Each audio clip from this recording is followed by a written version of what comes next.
I don't want to be the guy that has to bring you guys to reality, but you're better than this. I love that is my favorite text, Tyler, and you know it when we get that in. Be better than this. You all, some of you Houston fans need to be better with this. We'll discuss that next. All right, y'all. Breathing is one of the most essential parts of living. We take for granted every day. It's a pretty simple concept, but we take it for granted, right? You got allergy issues, you got sinus issues, you got sleep problems. Do you or your significant other, do you have a snoring issue that's keeping everybody up at night? Well, I'm going to tell you, man, good thing you're listening, because the answer is Dr. Matorin. I've been over to his office. He is absolutely tremendous. His staff is awesome. The office has all the bells and whistles. He takes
Drive with Stoerner and Hughley. All right, welcome back in as we are live here. Buffalo Wild Wings, Washington Avenue. Get on out here. Make your way in. What's that address? 3939? 3939 Washington Avenue, man. It's a good time to be had out here. I know it's still just in the 3 o'clock hour. It is. But the closer and closer we get to 5 o'clock, we generally have a good crowd because this is a good spot to get on out here. So make your way here. And you have a chance to win some prizes as well. Grab a ticket from our guy Shay, who's holding it up, and he'll get you into our raffle, and you'll have a chance to win there. Remember, also in the 5 o'clock hour, we're doing this all week. We've done it all week. Shout out to Felton yesterday, who deserved. Have we heard from Felton today? Just hold on, man. Shout out to Felton. Have we heard from Felton? Shout out to Felton, who really deserved it, who was our winner yesterday. You can join as well. 5 o'clock hour, you got a chance to win 4 tickets to the Kinder's Texas Bowl between U of H, the Cougs, and the LSU Tigers, December 27th. So stay tuned for that, but you got to be listening for that cue to call at some point in the 5 o'clock hour. All right, so listen, I just want to talk to the people and the fans here in Houston, Texans fans in general. Guys, Tyler, you saw this. I alerted you of this yesterday, and I said, let me save this. We can discuss this tomorrow. I'm on the text line, 713-572-4610. And someone, as we are talking about this Raiders game, you've heard me talk about this, Tyler. I felt this way about the Titans game too. I don't care that they played bad. I feel even better about this at home. The Las Vegas Raiders are awful. They're terrible. They are terrible. We went through it quickly earlier this week. They haven't scored, over 20 points in a clean month plus. They just got wrecked 31-0 by the Eagles, who are up and down and having issues offensively. It didn't matter. They got their asses kicked, and they've been just getting beat down. The Raiders are awful. They're not going to win this game. The Texans are going to kick the Raiders' ass.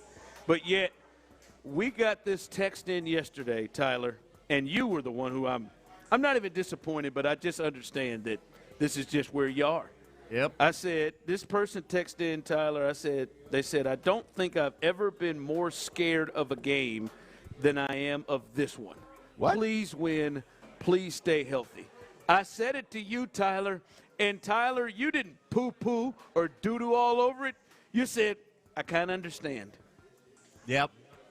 It's battered Texans fan syndrome, man. No. You got to get over this. I do think we need to get over it, but it's hard, dude. There's been a lot of pain as a Houston Texans fan. Clint, Tyler, I could understand a playoff game, something like this. Not the Raiders. The Texans, this is a 3-year run here that D'Amico has come in here and changed things through multiple coordinators, whatever. This is a 3-year run here. We have got to get past the point of being nervous of playing the Raiders or teams like the Raiders. What do you mean you're scared? And I'm not going to lie to you. I've seen that multiple times through the week. You're better than this.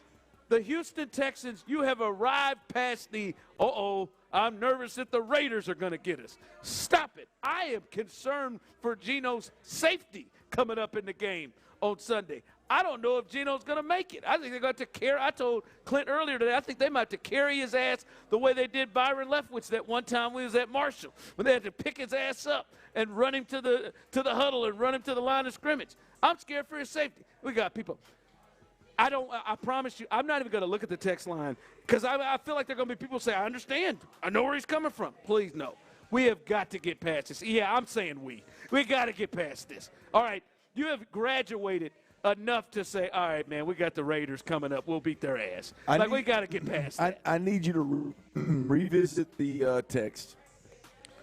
Was it, I'm concerned just because we've won 6 straight and there's too much success here and I'm worried about a letdown, or was it truly about the Raiders? I copied the whole thing. It said, I don't think I've ever been more scared of a game than I am of this one. Please win. Please stay healthy. Right. That's what is it the Raiders, or is it the fear of getting injured versus a bad team and kind of the wind coming out of our sails? Like, what's the gist behind it? Is where I'm at. Whatever it is, the gist it can't sounds be the crazy. Raiders. Listen, I agree. We need to talk about it. Please I agree. win. It's. Come on, guys. You guys are a real contender. This is a team that, honest to God, could get to the Super Bowl. The arrow's pointed up. When you look at it, she didn't stop what she was doing and say, hold on, what? No, they can. All right? I think the field helps. I think this is a team that has beaten the Colts, Buffalo, Kansas City. They've gone on the road. They've beaten Jacksonville. This is a team that could get to a Super Bowl. Show is not a Texans fan. He has nothing to lose. No. Stop it. This doesn't have to be a fan of anything. It is the Raiders. They are awful. They are god-awful, whether it's Geno or nothing. And not only are they awful, Clint, they're an awful matchup for the Texans. I mean, for them against the Texans. Their offensive line gets beat the hell up. I watched them against Denver. He was getting hit every single play. He was limping off, getting hit every single play. Give me this thing, man. Y'all got, come on, man. Don't give me the any given Sunday bull crap. You're at home. You're at home playing the Raiders. This may be the worst team in football. Ron, I got no pushback. It's just crazy. People coming in. They lose to the Raiders. The Texans ain't doing squat. I agree with you on that. I'm with you. They're not losing to this team. They're not losing to this team. I think there's a conversation to be had about, could this be a letdown week? I don't. That's a conversation that's had every week. Christ. But if it's the Raiders specifically, I don't understand it. Letdown. It is incredible like to me. Pissy poor opponent. What is Tyler? A lot of success, feeling yourself at home. Might we come in there a little bit too confident? Okay, I can see where you may be concerned a bit about that. Text line coming in. I think people forget how bad our offense is. No, I don't. I don't. Somebody taking full advantage of that old executive order Trump just signed, ain't they? I don't. I mean, with all due respect, though, you two, I know y'all cover the Texans, but, Ron, you're not a Texans fan. You don't understand the pain. Clint, you follow them, but you didn't grow up, like this diehard Texans fan. Tell me what the hell it's going to take then. You tell me what it's going to take. I don't know. I wish I did. Tyler, I'm serious. Have you watched the Raiders? The who? Have you watched the Raiders? Go. I just want you to go look at their offensive numbers last week. I know their ass. Have you? No. I'm serious. I don't think you understand the assness of them. I don't. I think for the second time this year, Clint, they did not crack 100 yards of total offense last week. I am certain. Or yesterday. I'm certain. They had more offense yesterday than they did Sunday. Tyler, I want to read their stats. Who's the best defense in football? Texans. The Texans. Here we go. First downs, 7. 3 of 12 for third down. 0 for 1 on fourth down. Rushing yards, 46. Passing yards, 29. They had 75 total yards of offense last week. 75 total yards of offense last week. That wasn't just rushing? No, they had 46 yards rushing and 29 yards passing. This team is awful. It's just like we gotta get past this. I see the text line coming through. We lost to the Jets last year. This is not last year, and the Raiders are so much worse than the Jets. Stop this. I'm with your thinking, and I want to get beyond it. I'm just saying it's tough, man. I just want you got to help me understand what's got to get past this. Got to get to an AFC title game, maybe. Get to an AFC title game to make you believe not worry to beat about the Raiders? At home. Y'all don't get that? Like the grand scheme of the ideology of a Texans fan, man. Like there hasn't been a lot of success. I want to get by it, like you're saying. I want to show it's not about the opponent. It's about Houston every year, seeming to play down to their competition. No, it's not. This is this year, and they're not. They would have to run Stafford High School out there, and I think they might give them a run to play down to their competition. All right. They going to run Larry out there tight end? Yes. B. Scott didn't appreciate that comment, bro. What position would Larry play? 713-574. Water boy. 610. What position would Larry from Stafford play? Tyler, you finna get a call on that one.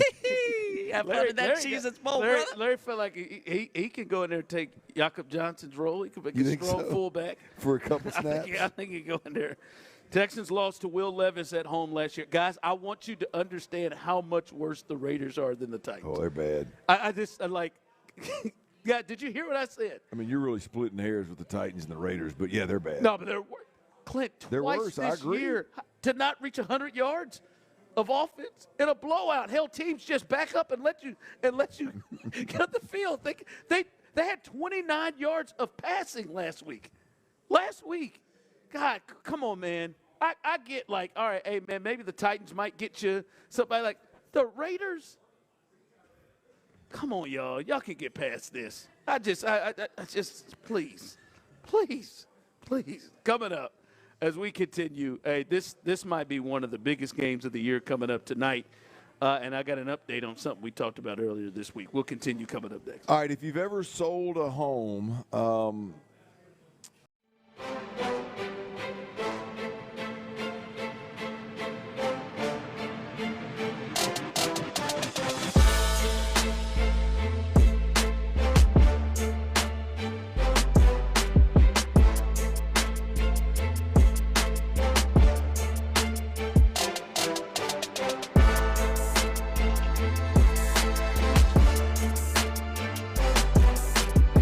they sold the home. And when your home sits unsold, it's not just stressful, it's expensive.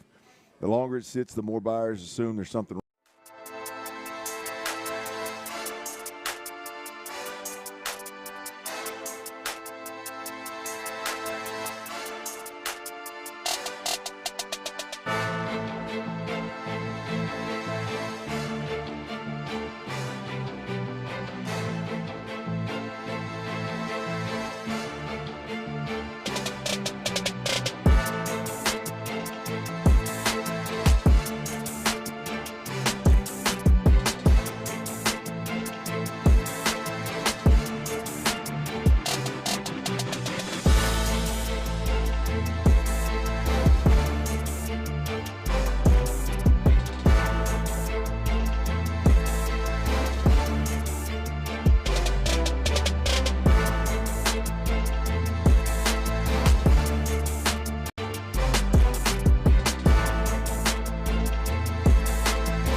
It's a Thirsty Thursday with our friends at Bud Light on Sports Radio 610. Live from Buffalo Wild Wings on Washington Avenue. Here's The Drive with Stoerner and Hughley.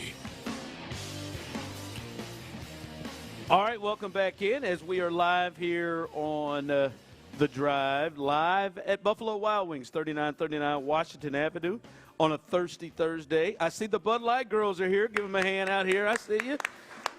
That's right. They always bring a little extra energy here on a Thirsty Thursday. So come on out here and hang out with us as well as good food, good drinks here. Got a chance to win prizes, get in our raffle as you continue. I mean, many people here jumping in on Larry's position. Many people are like, I feel bad, man. Y'all, I mean, I hope something happens that y'all can come out of this. At least my man in here, man. My man said they're going to beat the hell out of the Raiders. He didn't say hell, but he said they're going to beat the hell out of the Raiders. I'm good with this one. Yeah, I hope we can get out of there. There should be no concern at all. What word did he use? What did he use? He didn't say hell. What did he say? F word. Oh, wow. Intense. I like that Really comment. Beat the F out of the Raiders. Yeah, and I agree with them. Yeah, that's a good one. Yeah, they're gonna smoke them dudes straight up. So make your way on out here. Have yourselves a good time as we generally do here on Thursday. By the way, update. Aaron came through, guys. Aaron who? Got the old tickets. Oh, Aaron Kapner. Yeah, she came through. Mama must have pushed. Yep, and I right want to let her. buttons. Yeah, shout out to Mama Kapner. She played a big role in me getting them tickets. Now, very, very happy with everything Aaron did. She was only able to get 4. 4 of the 8. But that sounds reasonable. When somebody comes in and asks for a big number, you give them half of it. I think that's the reasonable thing to do. Yeah, you disagree? No. Listen, hey, So who are you going to leave out?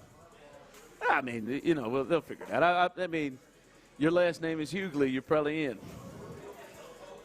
So maybe maybe some others whose last name ain't Hughley. Your last name's Hughley. You're probably in. Yeah, sister's on the. Well, she won't be in yet. So good. Oh, she won't be here yet. Yeah, she won't be here yet. Yeah, your last name ain't Hughley in that bad. Are the others here? Are the in-laws here? I just maybe taking it in at the house, maybe. Oh, you have the in-laws. They just taking it at the Airbnb. Taking it at the house. Your last name Hughley. You're in. You're out. But no, I mean, hey, 8 tickets. Guess she says she didn't have it. I mean. It's the Raiders. I don't. I mean, we'll see. But no, man. Did you ever think about with the in-laws in town, like leaving the kids, the in-laws, and letting your bride invite some friends and just have a good Sunday afternoon? Maybe that's not what she would. Maybe go to brunch and. She would want the kids to go with. Oh, okay. Yeah, she'd want the kids to go with it. I didn't know. They're excited. Did you ask her? She would want the kids. Yeah. She yeah. brought it up. Okay. Yeah, she brought it up. Sure she does. Yeah, she did. I mean, I'm sure a good day with some adults sounds really good too. Maybe. Yeah. But there'll be adults in the suite. Oh yeah, there'll be a bunch of them. Yeah. There'll be adults in the suite. But shout out to Aaron. 4 tickets, huh? Yeah. What? Yeah. She offered 5. I told her. I said, "Here, I'll just take 4." You should have kept the 5, and then I could have backdoored for 3. And I think you can still do it. Nah, I'm good. It's still a chance. Tyler, go ahead and get you 1. That's sweet, man. Get that sweet life in there for you. Text line coming in. Ron is ungrateful and not appreciative. That's not true. I'm very grateful. I hadn't decided yet. I don't know. Do I believe that 8 was there to be had? I don't know. Will I count the people in there when I get in there Sunday? Might. Are you going to go down there? I'll go down there. Yeah, I'll go down there and see the. I'll go down there with you. Yeah, I'll go there and see the fam. I'll go down there with you. I'll count it up. Hang out with them. Yeah. I've got to figure out the parking though, but it's all right. It's all good. But no, man, appreciate Erin. She always takes care. I mean, why do you got to figure out the parking? Put them in the car with you. Yeah, I mean, sometimes I got to stay a little later. Do a little. That's okay. They can wait. Work. I mean, we're talking 10, 15 minutes. A little work. I know you ain't sticking around for an hour. I do. I stick around with D'Amico and CJ. Oh, stop it. Yeah, stick around with them. Yeah. Take no hour. They can wait in the car. They'll have fun. They can go to Larry's tailgate. I mean, we'll figure it out. Larry's tailgate. Yeah, see Larry's Courtney out there with the Larry's kids. going to be on the field. Larry's a fullback. It's after the game. After the game. Oh, hell. Hey, tonight, man, and again, you want to come on in here, the Rockets, they'll be in action too, but Clint, this has to be one of the biggest Thursday night football games that I can remember, especially maybe with Prime. You got the 11-3 Seattle Seahawks hosting the 11-3 L.A. Rams. By the way, the Texans played both of these teams and lost to both of these teams, and these are two favorites to potentially win it all. And, Clint, this is a big deal because I think a lot comes out of this. I think this is a national TV game in which Matt Stafford has a chance to maybe put a stamp on the MVP. I think Josh Allen is hot on his heels right now, but I think a big game for Matt Stafford could maybe punch his ticket to the MVP. And by the way, if he wins an MVP, there's no doubt about it. He's a Hall of Famer. He will get in, winning a Super Bowl, winning an MVP. He will definitely get in with his numbers. So I think there's a lot on the line there. And personally, Clint, I think the winner of this game will represent the NFC in the Super Bowl. Really? Yeah, I think the winner of this game is probably going to be the 1 seed and be able to host things the rest of the way. And the other team, the loser, would have to go on the road, obviously, all the way through. Yeah. And so I think these are the two best teams in the NFC. So this is a huge, huge game tonight. Well, I mean, look, here's the deal. With the Rams, you got Devontae Adams' injury. If you can somehow get to a point where you get a bye in the first round, you're the number 1 seed in the NFC, and you get a bye in the first round, that'd be big for the team. Obviously, I think it's the biggest advantage in all of sports, but it would be huge for Devontae Adams as well.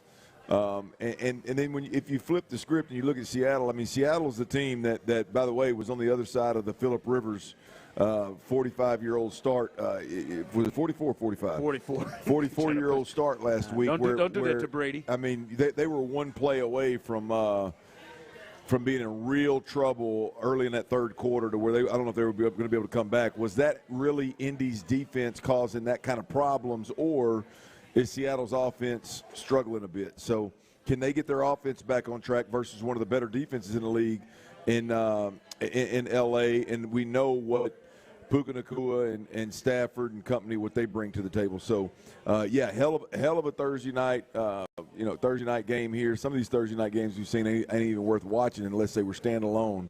But this is one that you watch no matter what's going on. This is – by the way, you think Stafford's an MVP is a Hall of Famer no matter what? Yes. You do? Absolutely. I don't know. I think if he wins an MVP, obviously you win an MVP, your Super Bowl, because I think Cooper Kupp was the Super Bowl MVP of that. His numbers were incredible. You just remember, like, before he got to L.A., and obviously, clearly it wasn't as much his fault as maybe it was given to him, but, like, his record against good teams, his playoff record with the Lions, anybody's playoff record with the Lions was rough. Well, he wins an MVP in the Super Bowl, he is definitely. I would probably need to look up the stats, but I believe he was putting up stats big are huge numbers, with Calvin. Right? Yeah, so, I mean, he was putting up big numbers.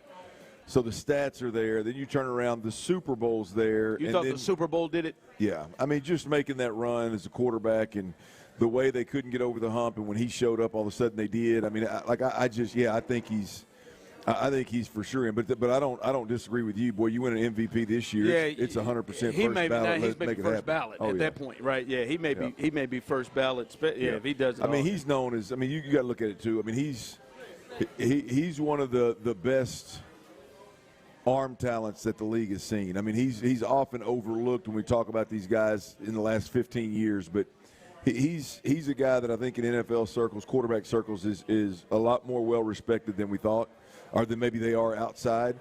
That arm talent's different, man. That's big time. So, I think he's in either way, but an MVP, a 2025 MVP would definitely clinch it. Yeah, with that. So a big game tonight. On Thursday Night Football. You can watch that here at Buffalo Wild Wings. Plenty of TVs all over the place. Them Rockets, you can watch both games right here. So this is a spot to go. 3939 Washington Avenue. Join us out here. What you got coming up? Well, a NASCAR legend has passed, and we'll tell you who that is. And Nick Caley, he spoke a little earlier right here on the drive, and he spoke about Nico Collins. We talked yesterday about wide receivers and somebody else stepping up. Well, Nick Caley, after what you said, you got me thinking that maybe you need to step up. I'll tell you what I mean next right here on Sports Radio 610. Before we do that, though, I got to tell you about QC Kinetics. Look, if you are out there and you are dealing with chronic joint pain,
deals under $20. Happening now, only at Target. Restrictions apply. KILT FM HD2 Houston. Insider access, exclusive content. Sports Radio 610. The Texans play here. An Odyssey sports station.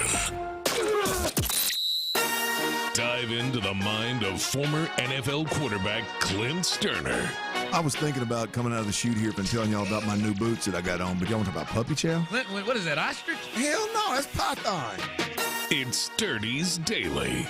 Before we get to that boner. On The Drive with Stoerner and Hughley.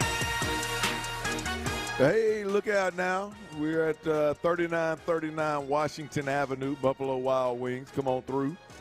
A little Thirsty Thursday going on. Who and hang out with us. Big shout out to Bud Light for making it happen. Bud Light girls are in the house. Bud Lights are all over the building. We got a ton of listeners in the building. We got a couple of tables. Y'all come on through and hang out with us on this Thursday. We got a tremendous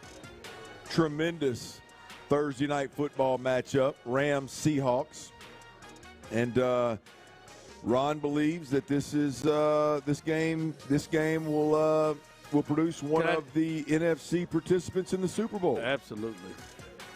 Definitely one of the two best teams or two of the best teams in football. Yep. Definitely two in the NFC. Going to be a hell of a game. Not only the two of the best teams, they're going to be fun to watch. Two really good offenses and two really good defenses. Two of the more complete teams, I would say, in the NFL right now, going toe to toe. Now we'll see if the Eagles can right the ship and be an issue or be a player in the NFC. And we'll see when they get to the Super Bowl kind of how that thing stacks up to the AFC. But tonight is a big NFC matchup, big NFC West matchup for the number one seed in the NFC. The winner goes to 12-3, the loser falls to 11-4. Come check it out at Buffalo Wild Wings. If you can't get to 3939 Washington Ave, there's plenty of Buffalo Wild Wings around the city. Get into one of them and catch a game. It feels like Sam Darnold's in this position again, doesn't it? Last year, it was them in Detroit that was in that swing of, hey, you're in first place or you're in sixth or seventh or fifth or whatever, and you got to play all your games on the road. I'll be honest with you. Like, I like the way the NBA kind of does it a little bit more. Can you explain? Everybody doesn't know how the NBA does it. Yeah, the NBA, they go whatever conference you're in, it's best record, 1 through overall best 8, record. Overall best record. So, like, you get home court advantage if you had the better record. Like somebody's going to have to play the Steelers, and it could be, let's say in the AFC. Yeah. Right. The Bills or the Chargers could have 11 wins and have to go play a Steelers team on the road. And that's a big advantage in football on the road. And, it'll be weird again. This team, whoever loses this game is going to have 11 wins and may win 13 games that actually may have the second best record in the conference, but have to play all their playoff games on the road. Yeah, it's wild. I agree with you, man. For a team that's got a loss or two losses more or two fewer wins than another team to host a game is I understand how it makes sense. Yeah, you win your in division. Theory, but man, that's a tough. You remember that time Seattle had 7 wins? Yeah, they were sub 500, man. Yeah, and Drew Brees and them had to go on the road. 7-9, weren't they? Yep. Yeah. That maybe their biggest advantage on the team was playing home games in Seattle. Yeah, it's wild. Dirty's Daily today is powered by Ron, the Dos Equis. Okay. The Dos Equis. I'm gonna tell Fully you. Dressed? I'm sampling my the Mexican imports today. So far, I'm 2 in. I'll have me another here in a minute when I get over there to see what all is on the list. You had 2 different ones? Yeah, I went with Dos Equis, which is the kind of my go-to there on the Mexican beer front. And then I tried the Modelo. That was John Lopez. That was Modelo, you can't go wrong with that. That was his choice. I'm gonna be honest with you. I think Dos Equis is significantly better. I mean, personally, we'll see. We'll see how that goes. But big shout out to Dos Equis for Power and the Old Dirties Daily today. Sad news around the sports world, all my NASCAR fans out there. NASCAR legend Greg Biffle, along with his wife and 2 kids, were killed in a plane crash today in North Carolina. Private plane he owned went down. Sad deal to lose a legend like that. But on a more personal note, man, he had young kids. To say young, I mean, look, in the 11, 12-year-old, 13-year-old range, and the 6, 7-year-old range, man. Boy, the whole family to go down like that, man, that is it's sad when it happens to anybody, when the whole family goes. What a sad deal. So prayers up to the NASCAR community and the Biffle family for that. Ron, we had Nick Caley on the show a little earlier. If anybody out there is listening and you want to catch Nick Caley, Texans offensive coordinator, I think it's must listen to radio every week. Sometimes he gives us something, sometimes he doesn't. I thought he was really good this week. Nick Caley, what time do we have Nick Caley on? End up at 2:40. In the 2:40 segment, if you got the Odyssey app, AUDACY, download that sucker. If you get the rewind feature, you can catch Nick Caley. But, Ron, yesterday we talked about the wide receivers, the others, right? Pass catchers other than Nico Collins and Dalton Schultz. Somebody needing to reemerge if you're Higgins, or emerge if you're Noel, or where the hell you been if you're Christian Kirk. Like, somebody needed to step up. And really the gist of that is, I don't believe that Nick Caley in this offense is going to be real prone to moving Nico Collins around. All right? And so I think there's a pretty solid conversation there, because I think that's real based on the evidence that we've seen. You finally giving up on that? Well, when he came on the drive a little earlier, he pissed me off a bit, Ron. Uh-oh. And he swung. I had come to a point where I was just going to say, hey, man, it just is what it is. That's the offense we have. Let's keep it moving. Let's not harp on this not moving Nico Collins thing. It lasted about a day for me. I'll be honest with you. I was teetering anyway, and then Nick Caley was asked about Nico Collins, and this is what Nick Caley had to say about the Texans star wide receiver. First time I was aware of him was when he was at Michigan. I was at New England. Watched his pro day. Dynamic. Size, speed, explosive.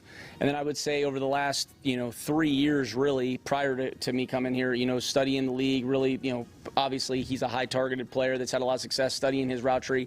First and foremost, I'd be remiss if I said this. I think he's one of the most humble, hardworking players I have ever been around in my entire, call it 2 decades of coaching at any level. He is extremely talented. He's aggressive. He's explosive. He's fast. He's a bad matchup. I think he's arguably one of the top players at his position, bar none, in the world, and I mean that. He makes us go.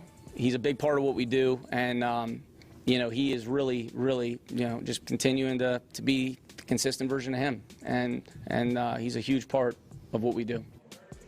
That right there had me good and pissed off when I was listening to Nick Caley. Why?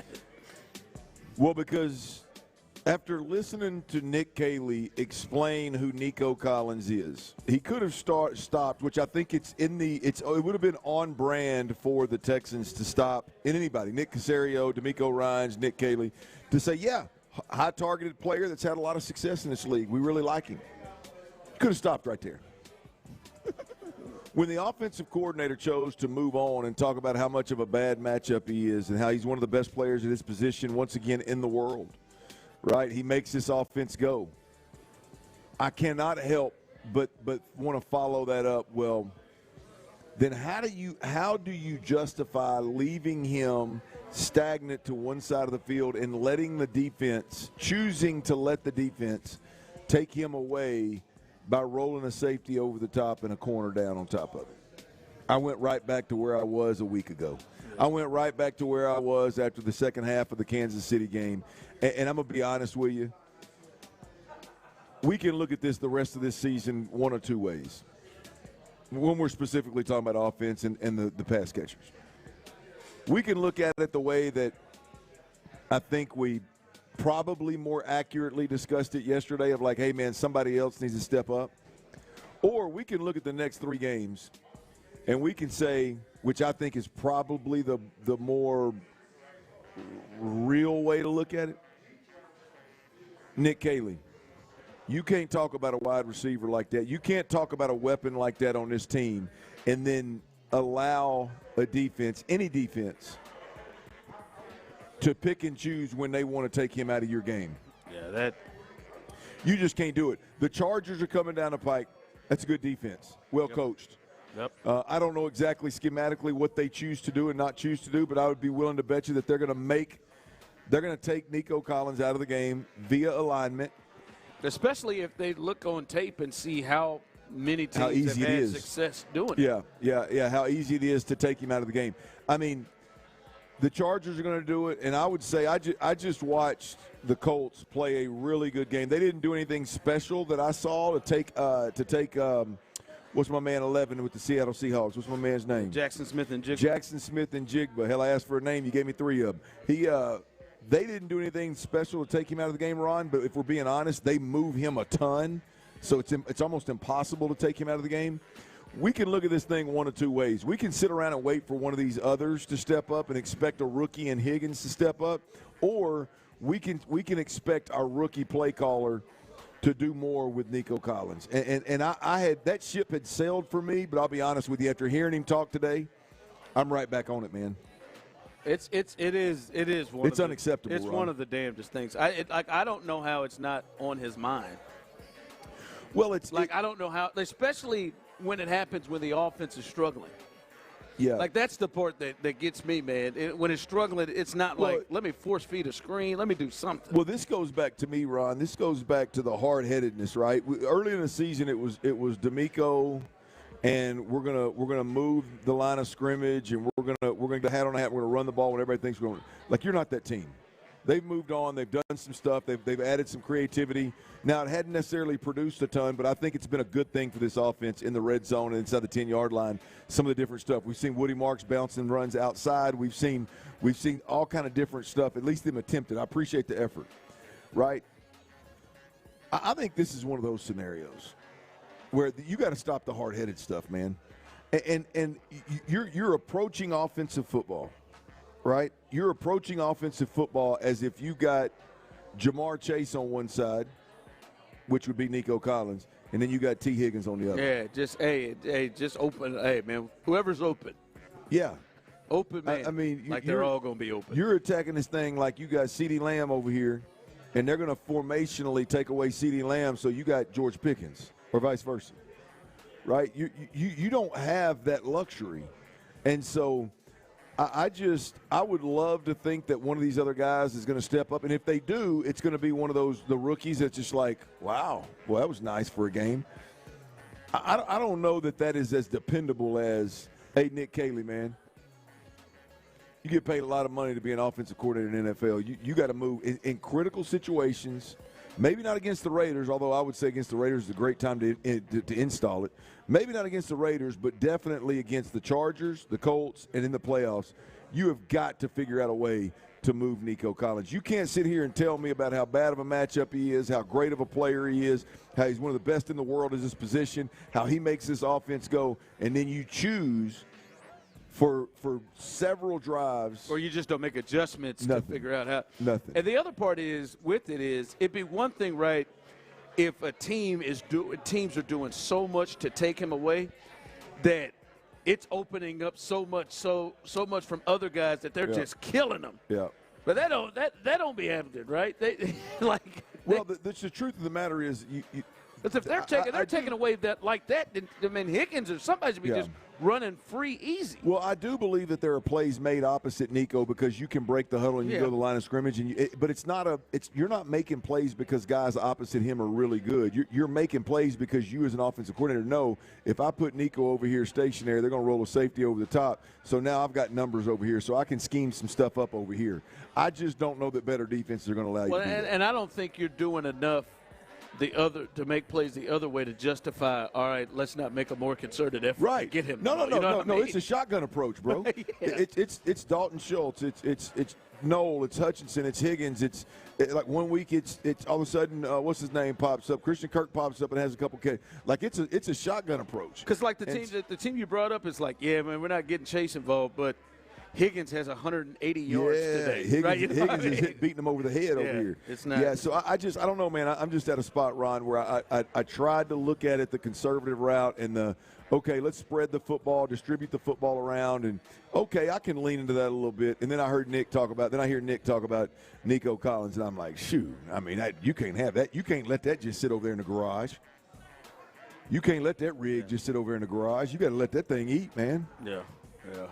Anyway. Yeah. Hopefully that is something that – because he did. I think even last week he had 4 catches, but it slowed up. But again, Ron, like he had 1 catch into the fourth quarter. Yeah. And like he had 1 for the one for 57. Yeah, there's no concerted effort. It's Nico's a good enough player.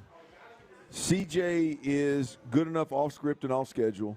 CJ or Davis both look his way enough to where you can go through a season and he's going to have good games. He's going to have monster games.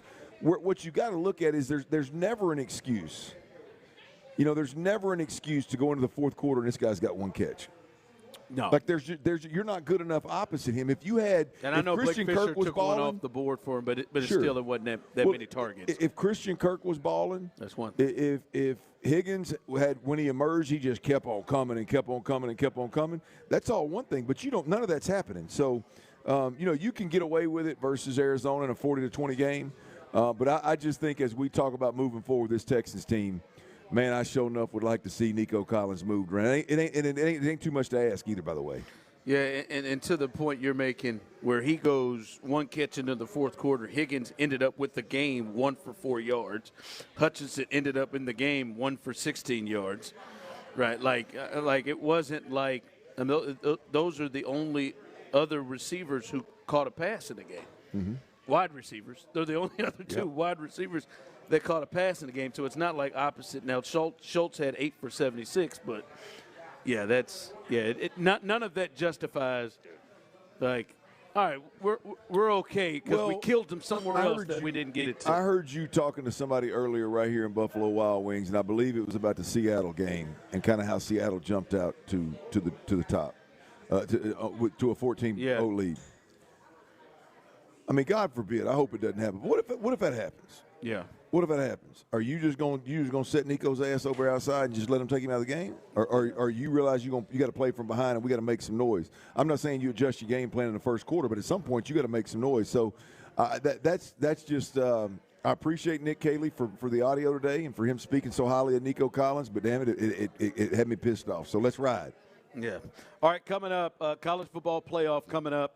And a big game tomorrow. And, man, I am really surprised. I'd like to get your thoughts on it. I'm really surprised of the commentary that's going around one of the powers in college football. We'll discuss that next.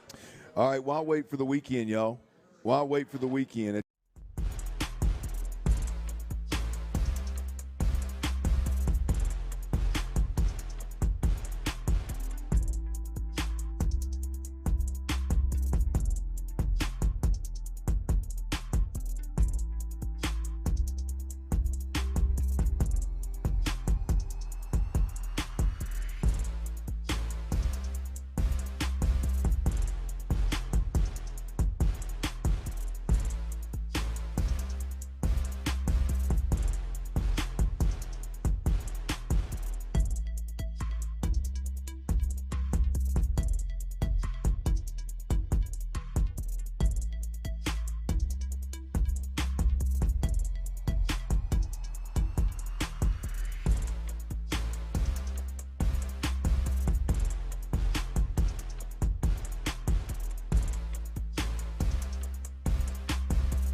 congestion, flu-like symptoms, or if you need a vaccine. Ask your doctor about Tremfya. Call 1-800-526-7736 or visit Tremfya.com. The best football breakdown is here on Sports Radio 610.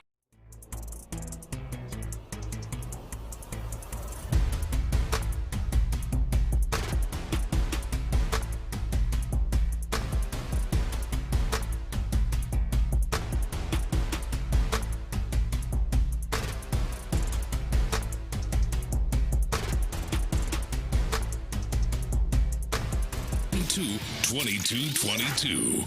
You're gonna get hard. It's a Thirsty Thursday with our friends at Bud Light on Sports Radio 610. Live from Buffalo Wild Wings on Washington Avenue. Here's The Drive with Stoerner and Hughley.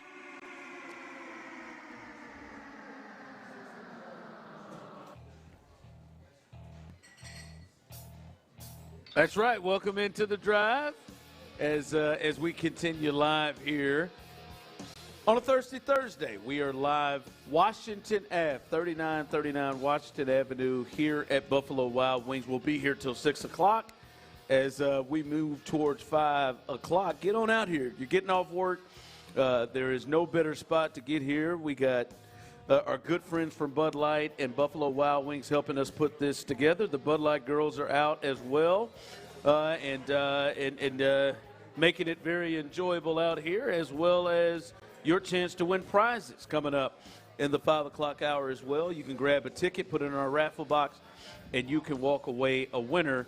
Also in the 5 o'clock hour, as we move closer there, on the horn, be ready for that cue to call. You got a chance to win a four-pack of tickets to the Kinder's Texas Bowl, December 27th. Between the hometown Houston Cougars and the LSU Tigers. A lot of people that are fans of those two schools in this city. You got a chance to be there with four tickets in the 5 o'clock hour. We're doing it all week long. We did it the last 2 days. We'll do it today and tomorrow as well. So hang out with us and get yourself a chance to win. Tyler, open up those phone lines, but make sure you're ready for that cue to call coming up in just a bit. All right, Clint, college football playoff is going. We'll talk a little bit more. We talked a little bit about A&M in Miami yesterday. We'll talk more as this thing gets ready, as this weekend is going to be one of the great weekends in college football. But, Clint, the game that happens tomorrow, and that's Alabama and Oklahoma, a couple of blue bloods facing off in Norman. And I understand the way that Alabama just got wiped off the floor in the SEC championship game against Georgia, and they had a tight one late against Auburn, and then they actually lost at home 23-21 in a real tight one to this Oklahoma team. While some people are down, but it feels like people are maybe not weighing the complete strength of their season and looking at Alabama in a way, one, they don't deserve to be here, and that Oklahoma, I've not seen a lot of people picking Alabama in this game. And I remember that last game they played against each other. If you go look at that box score, Alabama, you could almost argue, dominated that game, except for one thing.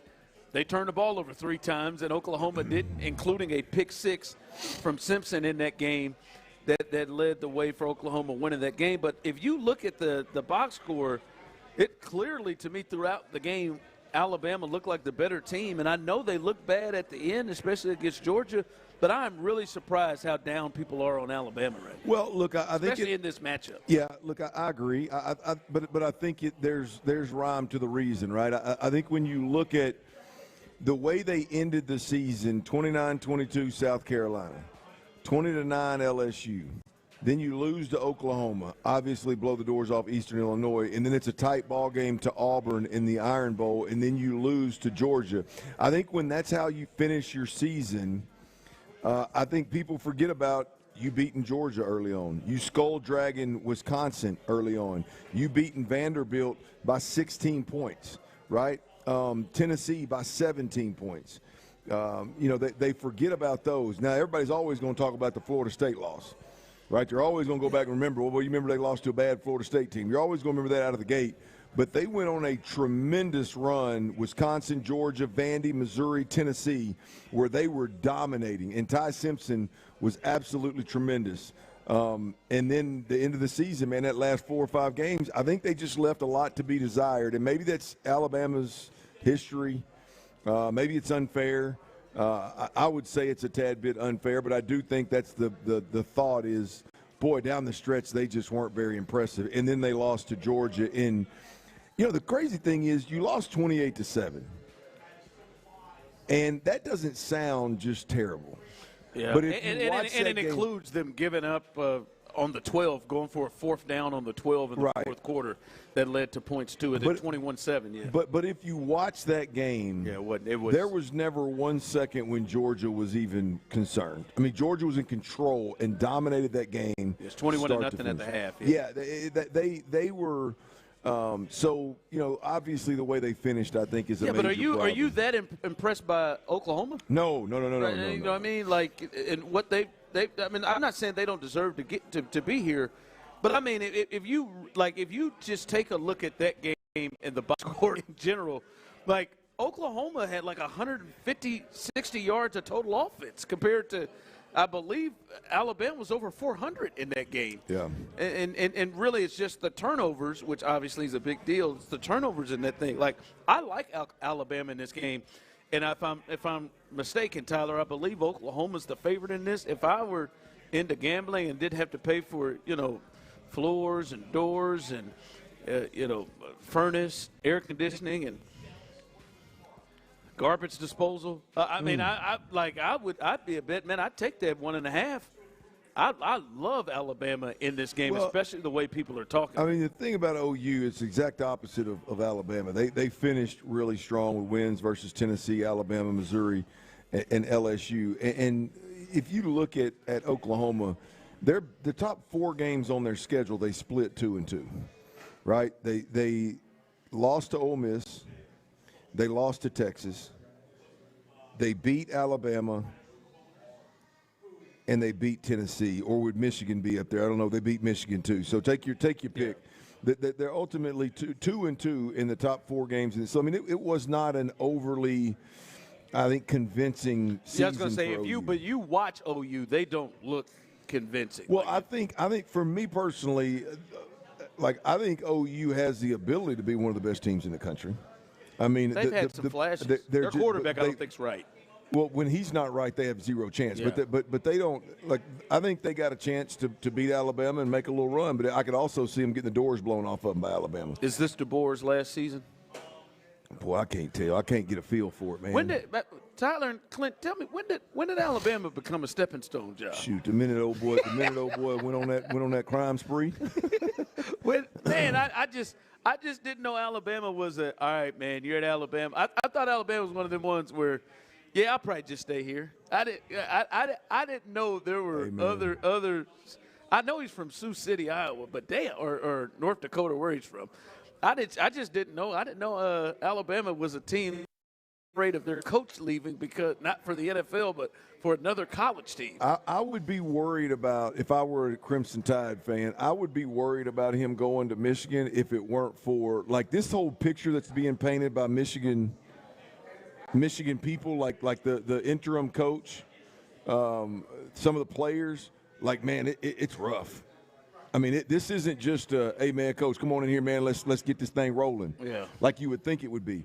I mean, there is some heartbreak in that joint, man. Yeah, and they could be looking at. Oh yeah, issues yeah, too. Yeah. That so I think he would leave, but he would leave Bama for that. No, I think they're fine. I would be. Yeah, I'm surprised. I think he will be. I know he's closer. That's closer to where he's from, but damn, that's them boys travel by private jet, man. You ain't getting them. That proximity don't matter. Yeah. All right, coming up, I think we are potentially witnessing the wild card for the Texans. This is the thing that is a complete game changer for this team. if this starts to happen. We'll discuss that next. All right, y'all. Coushatta Casino Resort. I'm telling you, this weather over Christmas and everything looks really, really nice, man. You may be able to swing them sticks. And over at Coushatta Casino Resort, right there on the property, they got Coushatta Pines, baby. It is the #1 golf course in Louisiana. I've played it multiple times. I'm telling you, it's absolutely beautiful. It's tremendous. It's a tad bit challenging.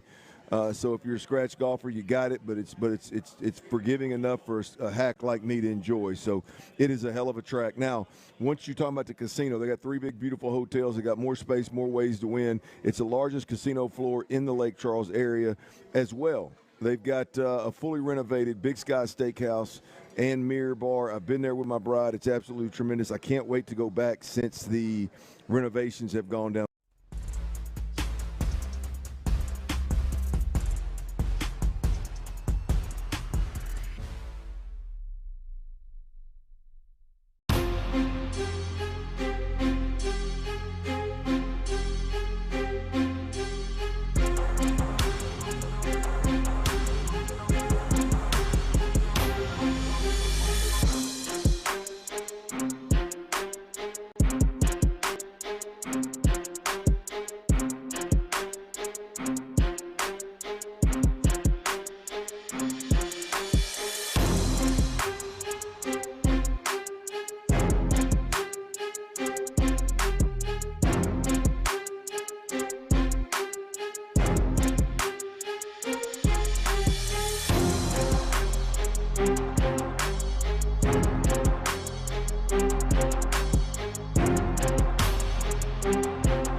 Wild Wings, Washington Avenue. Again, man, we love this every single Thursday. Shout out to Buffalo Wild Wings. Shout out to Bud Light as well, as they help put this together each and every Thursday. Again, if you're in the building or on your way, go ahead and get you a ticket. Make sure you get a ticket to give yourself a chance to win a prize coming up in the 5 o'clock hour. And my man Shay right here will help you out with that. So get on in here and do that. And then, hey, man, beautiful specials here. They've got not just drink specials, but they got the boneless wings deal. I see my man, our resident pilot in the building. He went in here and got him some he got that special. You know, you get 6, you get 12, baby. You want 10, you get 20. So it's a great spot. TV's all over the place. You want to stay in here, get started, watch the Rockets, watch Thursday Night Football. This is a great spot to do it. All right, Clint, and the people, 713-572-4610, YouTube and Twitch. I think we're up on that. I'm wondering to hear your opinion on this, because I've been thinking about this, Clint. The real wild card, you start to think to yourself, all right, how can the Texans improve how can they make their ceiling higher for this team as they head into the playoffs? Boy, I mean, Clint, I know that D'Amico has a high standard. I don't know how much better this defense is going to be able to be, right? I think this defense is so good, and I don't know if there's another level that they can go to. Obviously, nobody would say no. But I don't know if there's another level for this group to go to. You look at special teams, maybe that's a place that they can be more consistent and improve. But to raise the level, to me, the wild card is, can we see the old C.J. Stroud? Is there a chance that we can see the C.J. Stroud that was a top 10 MVP finisher, the C.J. Stroud that after his rookie year, people thought this dude is easily in the top 10. He may be knocking on top 5. I remember Patrick Creighton, who's in the building, said he's better than Josh Allen. I mean, I like that guy. If that guy shows up, and he is somebody that as we've talked about, that I look at as a fixer. You got issues, he can raise the level of that. He can do things to kind of make sure you hide some of the issues and the deficiencies that you have. He was that. He hasn't been that guy the last 2 years, Clint. Maybe we're starting to see some signs of improved play his last 3 games since he's gotten back from the concussion, which had him miss several weeks. He's been playing pretty well, especially for what the offense does. Do you think we're seeing that level, CJ? Well, I think we're seeing flashes of it. I think we're seeing small sample sizes of it. I think it's very possible. It's more possible now than it was early in the season. I think since returning from the injuries, I think he's been significantly more convincing. And I think that has a lot to do with the pieces around him, the offensive coordinator, the offensive line, the running back they choose to play. I think those pieces have gotten significantly better, and the decisions around him have made a lot more sense, and so that may have a lot to do with it. But yeah, I think the C.J. Stroud that we saw was a guy that had the ability to manage a game, and in the blink of an eye, when the game dictated, hey, this is fixing to become a shootout, or hey, we need you to go make a play, put the team on your shoulders. That's the 2023 CJ, if you will. And yeah, I think we're a lot closer to that right now than what we were. I'll tell you this. For the Texans to be a real contender and have a real shot at this thing in the playoffs, he's going to have to be that guy. Yeah.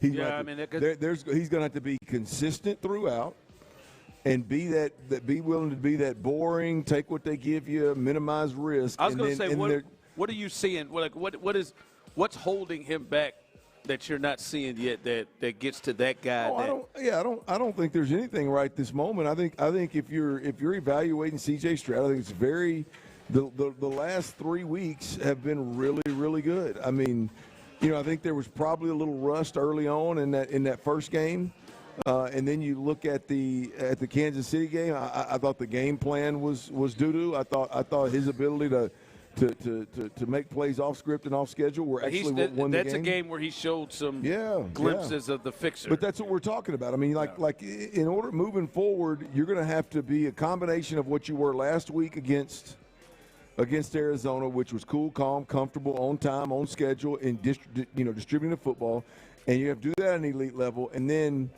at a moment's notice, you're going to have to go, okay, now I got to go play a half of football that is on the edge. I got to go make plays, and then he's going to have to buckle up and get right back in that smooth, cool, calm, collected role the next week if they win, and it's going to be that back and forth. In order to go win 4 playoff games, let's be honest, in order to win the last 2 games of this season versus the Chargers and the Colts and then make a run in the playoffs, there's going to be 5 or 6 big moments for C.J. Stroud, or we're not going to win.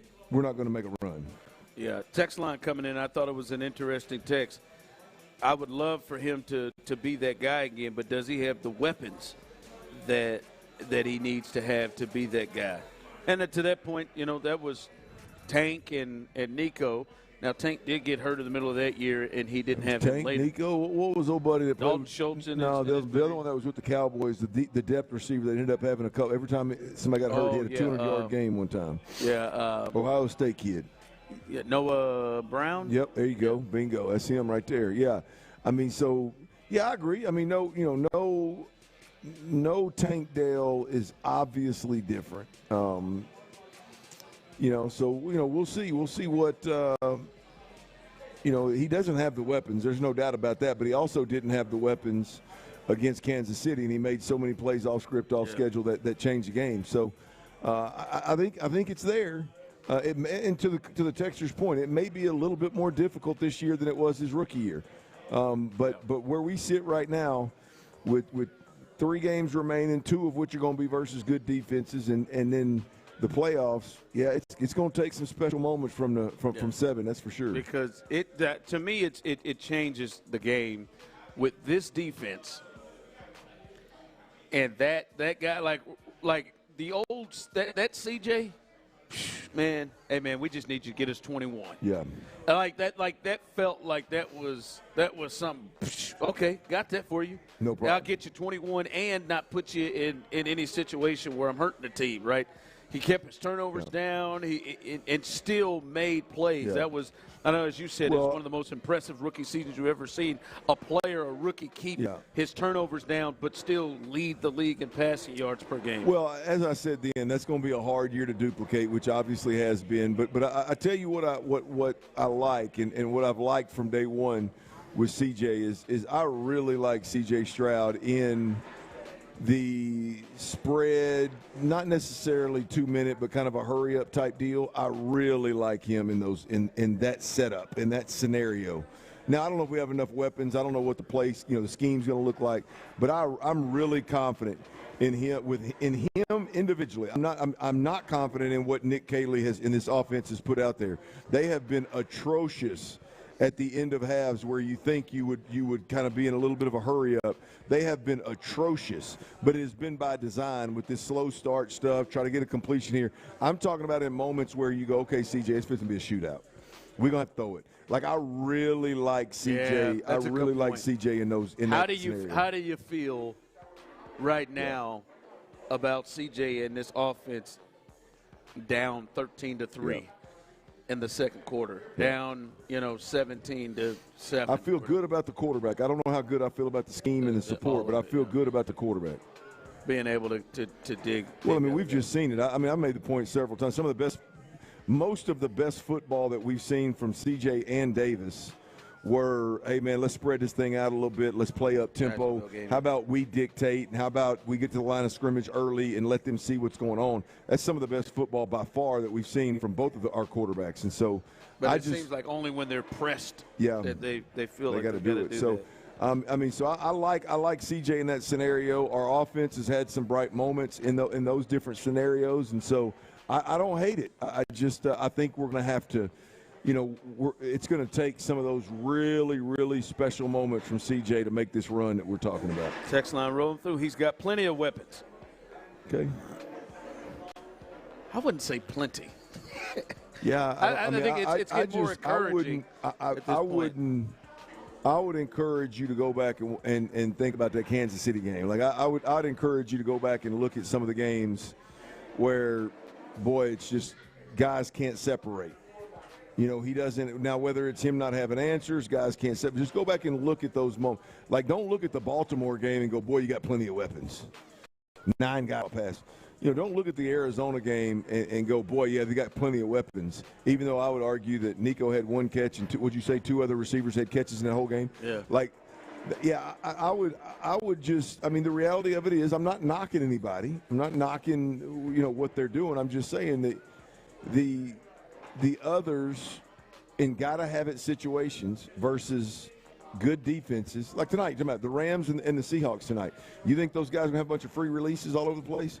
I mean, you think those 2 defenses are going to make it easy on the quarterback and just let him kind of just flip the ball around the park and have 9 people, get completions and kind of just go up and down the field and the bend don't? No, man. I mean, they're going. It's going to make it tough. Challenge, yeah. And you got to I would imagine the Rams tonight are going to do everything they can in their power to take 11 out of the game. Jackson Smith and Jigba, best receiver in football right now statistically, isn't he? Yeah. Is he still leading that thing? Yeah. Now, he's a guy that moves around formationally and with motion a lot, so it's going to be really hard to pin him down. But watch tonight's game and just watch how many times they go, hey, Jackson Smith and Jigba, go sit over there, and we're just going to leave you over there, and we're going to work this other side of the field. They're going to move him all over the place to make it hard on the defense. So, we'll see, man. It's just we need some CJ magic. We need some magic out of 7 to make this run, no doubt. It's a game changer if you get him back in that space. Coming up, 5 o'clock fire, your chance to win tickets, a 4-pack of tickets in this hour to the Kinder's Texas Bowl between the Houston Cougars and the LSU Tigers, as well as we'll give you an update on the official injury report that is out. That Thursday night football game we'll look at a little bit as well. Injuries, maybe Phillip Rivers may have some company or a competition on the field. We'll get to all of that as we continue right here live on The Drive. All right, I tell y'all this all the time, man. The best deal I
Sports Station.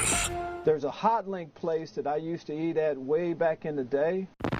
Sports Radio 610 presents The Drive with Stoerner and Hughley. It's the 5 o'clock fire. It is 5 o'clock. Congratulations. Hopefully you're off work. Luckily for you, Old Dirty Show T-Mill, a.k.a. Psycho T, have the latest. And the latest is we're live on a Thirsty Thursday. It takes us here to Buffalo Wild Wings, the Washington Avenue location, 3939 Washington Avenue. It is a great spot. The staff is fantastic. The spot is fantastic. A great space to get your Thursday night started. TVs all over the place. As soon as you walk in, you can't miss us. I can't even count how many TVs there are.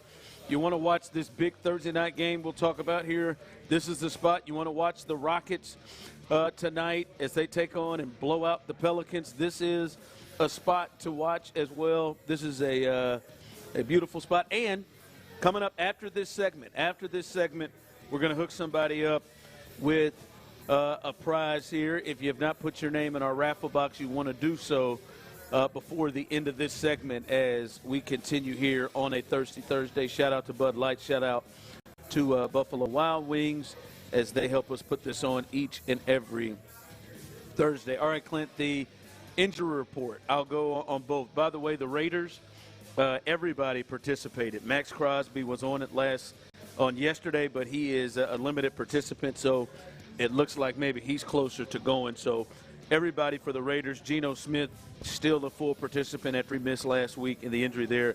But for the Texans, a lot of the guys that missed yesterday, they returned to practice, including Trent Brown, Clint, who was a full participant, so that was definitely just rest. Nick Chubb with those ribs, he's a full participant, so I'd imagine he's going. And then Azeez Al-Shire, Danico Autry, Jake Hansen, Kamari Lassiter, Sheldon Rankins, and then E.J. Speed, who did not play last week. They all returned to practice. The two, however, that didn't, Clint, are the two that weren't able to finish the game on Sunday, and that is running back Woody Marks with that ankle and Derek Stingley Jr. with that oblique. They've missed practice all week now. That is not necessarily a sign that they won't go, because we've watched Kamari Lassiter not practice this the past couple of weeks and still play. Dalton Schultz had that earlier this year as well. But I think it is safe to say that it is on the table that these two may miss this game on Sunday. Yeah, look, I think it's a done deal. I'm not the doctor, but I think it's a done deal. I think this is if this coaching staff and this organization had any reason other than the opponent ain't worth a damn to sit sit guys that are banged up, I think they're going to take advantage of it. Well, and these are two guys that they're just going to flat out need down the stretch in a major, major way. And I think the Woody Marks part of this, to me, sticks out. I think it would be a tall ask, as impressive as we've been with Woody Marks over the last 6 or 8 weeks of football. I think it would be a lot to ask a rookie to not practice all week long at all, and then jump out there and play in a game. And so now we'll see what happens tomorrow. But like, if we're being honest, week 14 in the NFL season, a Friday practice isn't gonna I don't think it determine a whole hell of a lot for a rookie. I hope I'm wrong, but we'll see. I think this is a game where you see a lot of Jawar Jordan and Nick Chubb and Dare Ogunbowale if need be, and you give Woody Marks a little time off that bad wheel that he keeps re-injuring. So you think there's a pretty good chance we see tomorrow when we're doing the show out at Walk-Ons in LaPorte, you think there's a pretty good chance that we could see those guys declared out? Woody Marks in particular, I don't think Derek Stingley, I don't know why you would want to force him into action with this oblique. That maybe a new injury, maybe it's some of that recurring stuff that he's been dealing with an oblique since week 2. That's what I was going to say. These have not only these two guys had some. These have been lingering injuries, right? Well, this has been weeks for both of them with this same in particular. Well, what was the bye week? Was after week 6, right, or was it week 6? Yeah. And so you're looking at a good stretch of games here where it's about time to find a way to get guys a little bit of a break. And I think these two guys being banged up, you can justify the decision to rest them and get them that break before you got to. All right, now it's the home stretch. We want to make. You got 2 games remaining in the season, and you got potential 4 playoff games. So, but I could see these two guys sitting this week, sitting tomorrow, and sitting in this week's game. To me, Clint, especially in this game, and now you've got at least capable guys that could do what he's done, close to it. I would want to try to get him one, as we've talked about, maybe we can get him to take some less hits, less contacts to keep his body right. And I'd like for him to be as close as 100% to play, and unless it's games I just absolutely have to have him in. Yep. And I don't know that this is that one for them to win. You've heard how I feel about the Raiders. I don't know if this is one that they absolutely have. Well, on the Woody Marks front, the Jawar Jordan thing, I know Nick Caserio and D'Amico, and I know everybody's kind of tried to minimize and temper down the Jawar Jordan performance, but that is absolutely huge for this team. I mean, you cannot tell me right now that this staff is sitting here confidently saying, yeah, we'll roll with Nick Chubb and Jawar Jordan and Dare Ogunbowale. You can't tell me that they would even be remotely close to in the same neck of the woods as they are right now a week ago. So, that was just a huge – that couldn't have come at a better time for the Texans in a sense of trying to get healthy for a run down the stretch here. Yeah, absolutely. So that is the injury report there as we look at it as they get prepared to take on the Raiders. Tomorrow we'll tell a bigger story with some of those guys that missed. 5 o'clock fire. All right, Thursday Night Football coming up. Be ready for T-Mill's Best Bets. I'm certain we will see a lot of action from this huge game. And, Clint, we talked about it a bit, but this has got to be one of the biggest games of the NFL season, one of the biggest games that Thursday Night Football has seen. 2 11-3 teams, the 2 teams with the best record in the NFC. They just happen to be in the same conference. So one of them is going to potentially have home field advantage throughout the playoffs. And I'm telling you, Seattle especially, having to run there, if they get it all, they have a real home field advantage.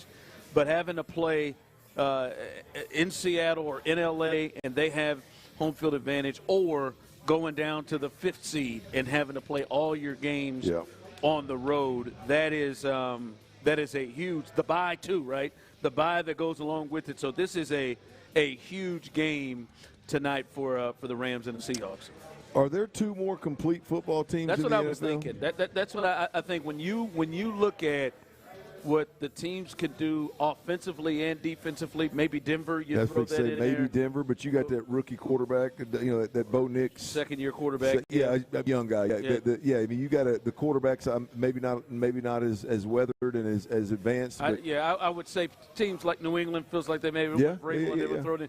But That's I a good think one. when you look at Stafford and Darnold and the experience they have had, maybe you feel a little bit more confident in what you're getting from the quarterback spot. But these are two teams that probably do it as well offensively and defensively as many others. Well, this is going to be as close to playoff football as you're going to get in the regular season. I mean, this is not just the class of the NFL.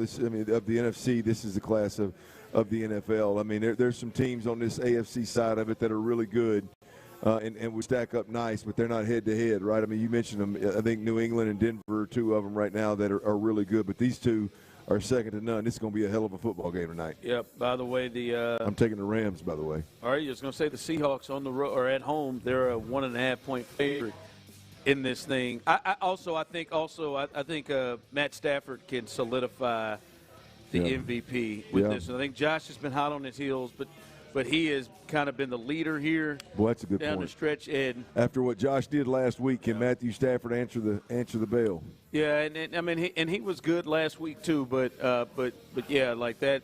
This is a national TV game. This in many ways, like this late in the season, these two records. This could be a big one there for the Rams in many ways. So big one tonight, Thursday Night Football. If you're looking for a place to watch it, come on out to this Buffalo Wild Wings, any Buffalo Wild Wings. This is one, Washington Avenue, but you can come out, great spot to take in the game tonight. Playing some football on Thursday night. 5 o'clock fire. All right, Clint, in the division, we know the Colts, they're hanging on by a thread as well as they're falling apart a bit here down the stretch. But Anthony Richardson has been cleared to practice after a scary eye injury. Shane Steichen, the head coach there, said he still has some vision limitations in his right eye. So to get him back on the practice field, get him throwing, doing some scout team reps, is just something that he's going to have to manage through the process. As for the starting quarterback at this time, it will be Phillip Rivers, again, the 44-year-old. Do you think this has as much to do about his eye problems? Or do you think this has, even if he was good, Phillip would still probably be starting, wouldn't he? Yeah, look, I think you just committed to Phillip at this point. You pull him off the Hall of Fame ballot to come play a game last week. I mean, you can't bench him or move on from him with for a guy that's just not been good in your offense and is injured. And he gave you a chance to win against one of the best teams in the league. But isn't it just? And I'm not even talking about. I'm not even here picking sides or. But isn't it interesting? I mean, you just sat there and read Anthony Richardson, one of the most gifted quarterbacks in the league. You could argue talent, just talent-wise, everything that he could do, he may be the most gifted in the league right now. The organization's got every reason under the sun for him to work out. I mean, just to try to get something out of him. And it's Phil. And here is the head coach talking about, he's still got some vision limitations in that right eye, so we're just going to ease him back on the practice field while we go ahead and decide that Phillip Rivers, who's been coaching for 5 years and is 44 years old and has all kind of limitations, we're going to run him out there again. I mean, I'm not saying they're wrong for it. I'm okay with it. I'm entertained with the Phillip Rivers stuff, but it's just interesting that to hear a team justify how a young, talented dude is, he's just been on the shelf for a while, got a little bit of a rough eye, so we're going to go with a 44-year-old that can't move. Yeah, listen. I mean, he's got that Jokic look in his face after that first drive. He gets a little winded. One of my cheeks get red, man. Yeah, but he looks really winded. Jokic, Jokic just turns red. That's just what he does. Yeah. No, I mean, it is. This Daniel Jones injury is put a real kind of there's a bit of an issue with what they're going to have to come up with. Yeah. Because, Philip's not playing next year. Obviously, you're not rolling out with him next year. But this Achilles thing, I mean, even with Mahomes, this is a different thing. There's a thought that that's a longer injury than an ACL. So, they got him, but are they going to play? Is he going to start? It sucks for Daniel Jones, right? Because he didn't have a 1-year deal. No, yeah. I mean, he was on the verge of getting a deal now. Oh, definitely. That was the plan. They traded Sauce Gardner and traded two first-round picks. Yeah. Because they thought, all right, we're going to go with Daniel. Now, what do? Do they keep Daniel? Do they start Richardson? Like what? That whole situation. I hope they move Richardson, man. Yeah, for his sake. It just doesn't seem like it is. It's working. Well, it just I mean, once you struggle the way he struggled, and once you tap your helmet and come off the field, like it's time. It's that coaching staff is never going to have the same level of respect and hope and energy around you. He needs to move on. That's just he's for the fan, the football fan. Anthony Richardson is too crazy of a talent for us to not get to see him at least try in another offense, right? I mean, he could just sit around for 4 or 5 years in Indy and never end up playing any football. You think he gets another chance to start? You think someone gets the Daniel Jones? Baker? No, he'll get another chance for sure. I mean, there's always the Clevelands and the bad teams in the Tennessees, which I know they drafted their guy, but there's always those teams that are looking for a bridge quarterback, just somebody that can get them through, somebody that knows their role. I mean, look, if Justin Fields can go sign for $20 million a year for 2 years, Anthony Richardson can damn sure get another shot somewhere on the cheap. So I just, as a football fan, like I want to know, Ron, was this just this was just a bad fit from the jump? From the outside looking in, it looks like a perfect fit. But we saw him with Jalen Hurts. But it clearly wasn't. But like that's a good example. Like is he a guy that could go to somewhere like Philly where all the supporting cast is right, they win, everything's good, and all of a sudden this guy blossom into whatever kind of player that he is? The crazy thing is we're starting to see that maybe Jalen was the outlier because he had Phillip worked with Phillip in when they were in either San Diego or L.A., worked with Philly there, or with Phillip with the Chargers, then worked with Herbert, then worked with Hurts, but then came back and him and Gardner, Minshew. You mean Anthony Richardson was the outlier? I mean Hurts. Of all the guys we saw him really make it work, we looked at Hurts and thinking, man, that's exactly what it is. But all the other quarterbacks that he's had success with are not ones that you think are run first. Yeah. Like Herbert and Daniel Jones and Gardner Minshew when he had him there. Yeah. I would just like to see Anthony Richardson in a shot where the supporting cast and with a fresh start. He's too talented of a player, as a fan for me to not be like I just want to see if that guy can work somewhere. Yep. All right, coming up as we continue, your chance coming up, I believe, still to try to win some tickets here to see if we get the mobile phone lines working. The Kinder's Texas Bowl. Be looking for that in the 5 o'clock hour. And listen, the Arizona game, right? You beat a bad football team, and your offense looked good. But what are some things you could take away from that game that maybe the Texans can continue to keep going as they head to the playoffs? We'll do that next.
our sister station, Mix 96.5. It's a Thirsty Thursday with our friends at Bud Light on Sports Radio 610. Live from Buffalo Wild Wings on Washington Avenue. Here's The Drive with Stoerner and Hughley.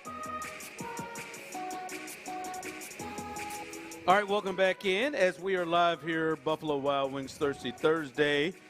As it is always a great time being had here.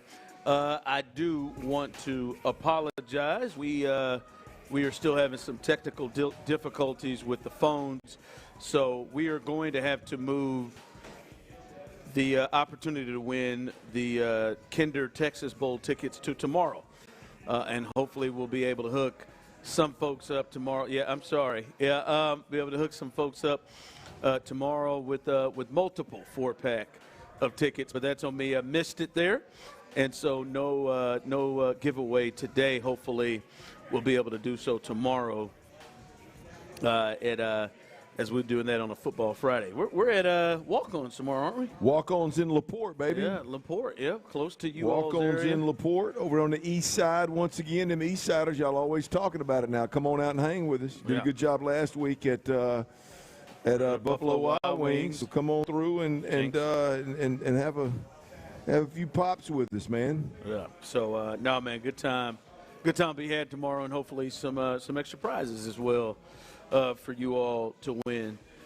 Also, all right, Clint, as we get ready for on this Thirsty Thursday for this game coming up on Sunday with the Texans and the Raiders, I understand, as I told you all last week, the Cardinals' defense, they should be able to make some hay against them. Coming into the game, they had given up their 5-game losing streak, had given up 40 points. 3 of the 5 games had given up 35.5 points a game, and they gave up 40 again to that Texans offense that had been struggling up until that point. So they were able – now, this I would say, Clint, this wasn't quite like the Ravens game, where I know you watched the tape and the more and more you watched it, you became disgusted with the Ravens and what they were bringing to the table. I don't think this was like this against Arizona, but I don't know if the Texans will have that easy of a time with most of the teams that they'll be playing, especially in the postseason the rest of the way. But there were some things that they did where you're like, all right, is this because of the Cardinals, or is this because, all right, they're playing well and this is something that maybe they can have translate more down the line when they play teams like the Chargers, or maybe they get in the playoffs and play the Broncos or play the Patriots. Did you see things in that game that you think this is something that is more than just the opponent they're playing against? Yeah, look, I think we talked about it on Tape Drop Tuesday. I think there's, the way that Nick Caley is, it's crazy, man. It's odd. The way that he has used motions and shifts pre-snap this year in the run game is really, really good. It's really impressive. Motioning these wide receivers into kind of they're snapping the ball in kind of an offset I formation where they're in a king or a queen set, and they're leading up in the A gap or leading up in the B gap, or kicking out a linebacker or kicking out a safety, kind of digging them out of there.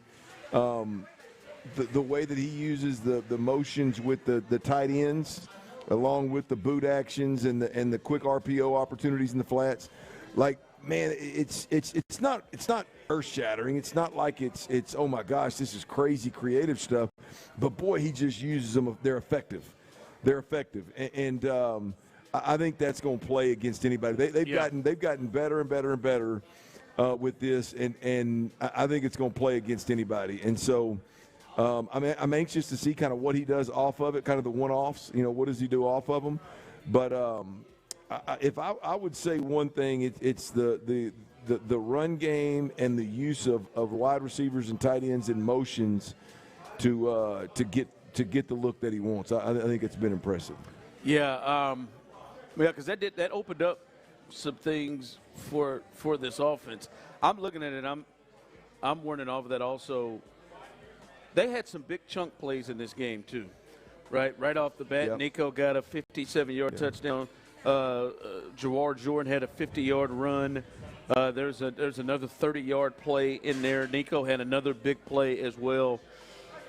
That's one I wonder, is that something that is able to be translated, or was that because of the opponent? And just because with Nico, it's at times he's able to be taken out. Well, that's one, because if they can do that right, maybe they're going to have some struggles. But the more big plays that you can get, obviously, dumbass, you give yourself a better chance to be able to score. And I think that was a big part of it. Wasn't just one of the Texans have been good for them. Boy, we're holding the time of possession, and we got these 14-play drives. They done that. No, that's that first possession, baby. It was 2 plays, and they striking up the band. It's the first big play to Nico Collins. The first big play to Nico Collins was a result of them cutting the splits. He was the inside receiver in a stack formation with a cut split. And you can't double him. You can't take him out of the game with a safety over the top. Like, he's got a two-way go. He's got immediate release. I think that is something else they can take on and move on with. Now, they didn't do a whole hell of a lot of it moving forward in that game. But, moving him around, putting him in stack formations, putting him in inside, whether it's a regular slot or a stack slot with cut splits, whatever it may be, moving Nico around, as I've said multiple times this week, is I think is going to be a key moving forward as well. Yeah. Yes. 713-572-4610. We get a penalty every time they do motion. I would say every time. No, I think no. Look, I'm gonna be honest. The motion, you want to talk about something that's been really disappointing just overall for a professional group. Offensively, man, the alignment issues are unacceptable. The pre-snap penalties are unacceptable. But like the motions and the way in which they go in motion is not crisp. It's not quick. It's not you're not striking fear in anybody. But it's more of a shift than it is a motion. The problem with the Texans is not motions, and it's from the penalty perspective. The problem with Texans with the motion is just alignment issues. Like, for whatever reason, man, not having the right guy on the line of scrimmage and not covering up this guy or not uncovering this guy. Moving at the same time. But it's the crazy thing, Ron, is it's not like, it's not like this offense is one that lines up in the same formation all the time. I mean, we go in a jumbo formation. Bro, you got 10 snaps, boss. Yeah. I mean, you look in there and Big Fisher's in the damn huddle with you. You can't cover him up. Like, this isn't a, oh man, we do it 1,000,000 times a game and I kind of got distracted. No, I mean, you see him do the report. Hey man, I can't cover this cat. That's the weird part of it. It's the wrinkles that are added that they tend to get the penalties on. So I don't have a problem with the motions. It's more of the alignment stuff, pre-snap stuff. I know one thing that you don't love that they did in this game, and that is the spread the ball around thing. They got the ball to 8. I mean, when I say love in terms of thinking this is something that they can have translate against better teams. They had 8 different passes to 8 different receivers in this game. Yeah. Which, hey, he spread it around. I know for you look at that and you that's not something you think can lead to major success. Well, look, I think against better teams. Well, no, I like it, Ron. I really do. I think you can win with that approach. The problem with the Texans in that approach is when you realize in the second half that you're not going to win this game and you're not going to score many points with that approach, the inability to go, okay, well, let's force this sucker to Nico. Let's make sure we create it. That I don't know if they're able to do that. And that's the part that scares me. Look, I think you got 75% of it licked. I think you got 75% of it. You're going to be fine. You got a great approach. It's Kaylee's in this offense to go, okay, we're not able to spread it around. The others aren't winning. They've not allowed Dalton Schultz to roam freely underneath, and they're taking Nico away with this extra safety. We got to get creative, and it's got to be more than one snap. We got to get creative for a whole quarter and make sure we don't score some damn points. Yeah. That's the part that you go, okay, can they get that done? And I'm not real confident about that. All right, as we continue T-Mill's best bets, I'm sure there will be a lot of Thursday night football involved in that. We'll get you some money as he had another good night last night in the green. So stay tuned, T-Mill's best bets. And I hate to say it, man. Some of you guys I'm disappointed in. We'll discuss that coming up next. All right, y'all. Football is in.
Farm Injury Lawyers, 281-222-2222. It's a Thirsty Thursday with our friends at Bud Light on Sports Radio 610. Live from Buffalo Wild Wings on Washington Avenue. Here's The Drive with Stoerner and Hughley.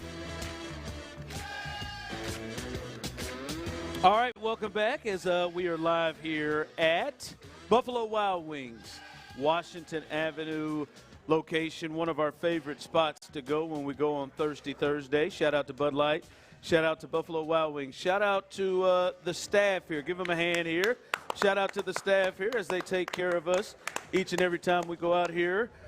Shout out to our guy, Matt, our engineer, keeping us on the air as best he could, man, working miracles, him and Tyler on YouTube and Twitch. I know a lot of you watch us and take us in on YouTube and Twitch and talk about what the hell is going on around here. They did the best they could to keep us going. Our guy Shay, our promo staff, who always is doing great work with us.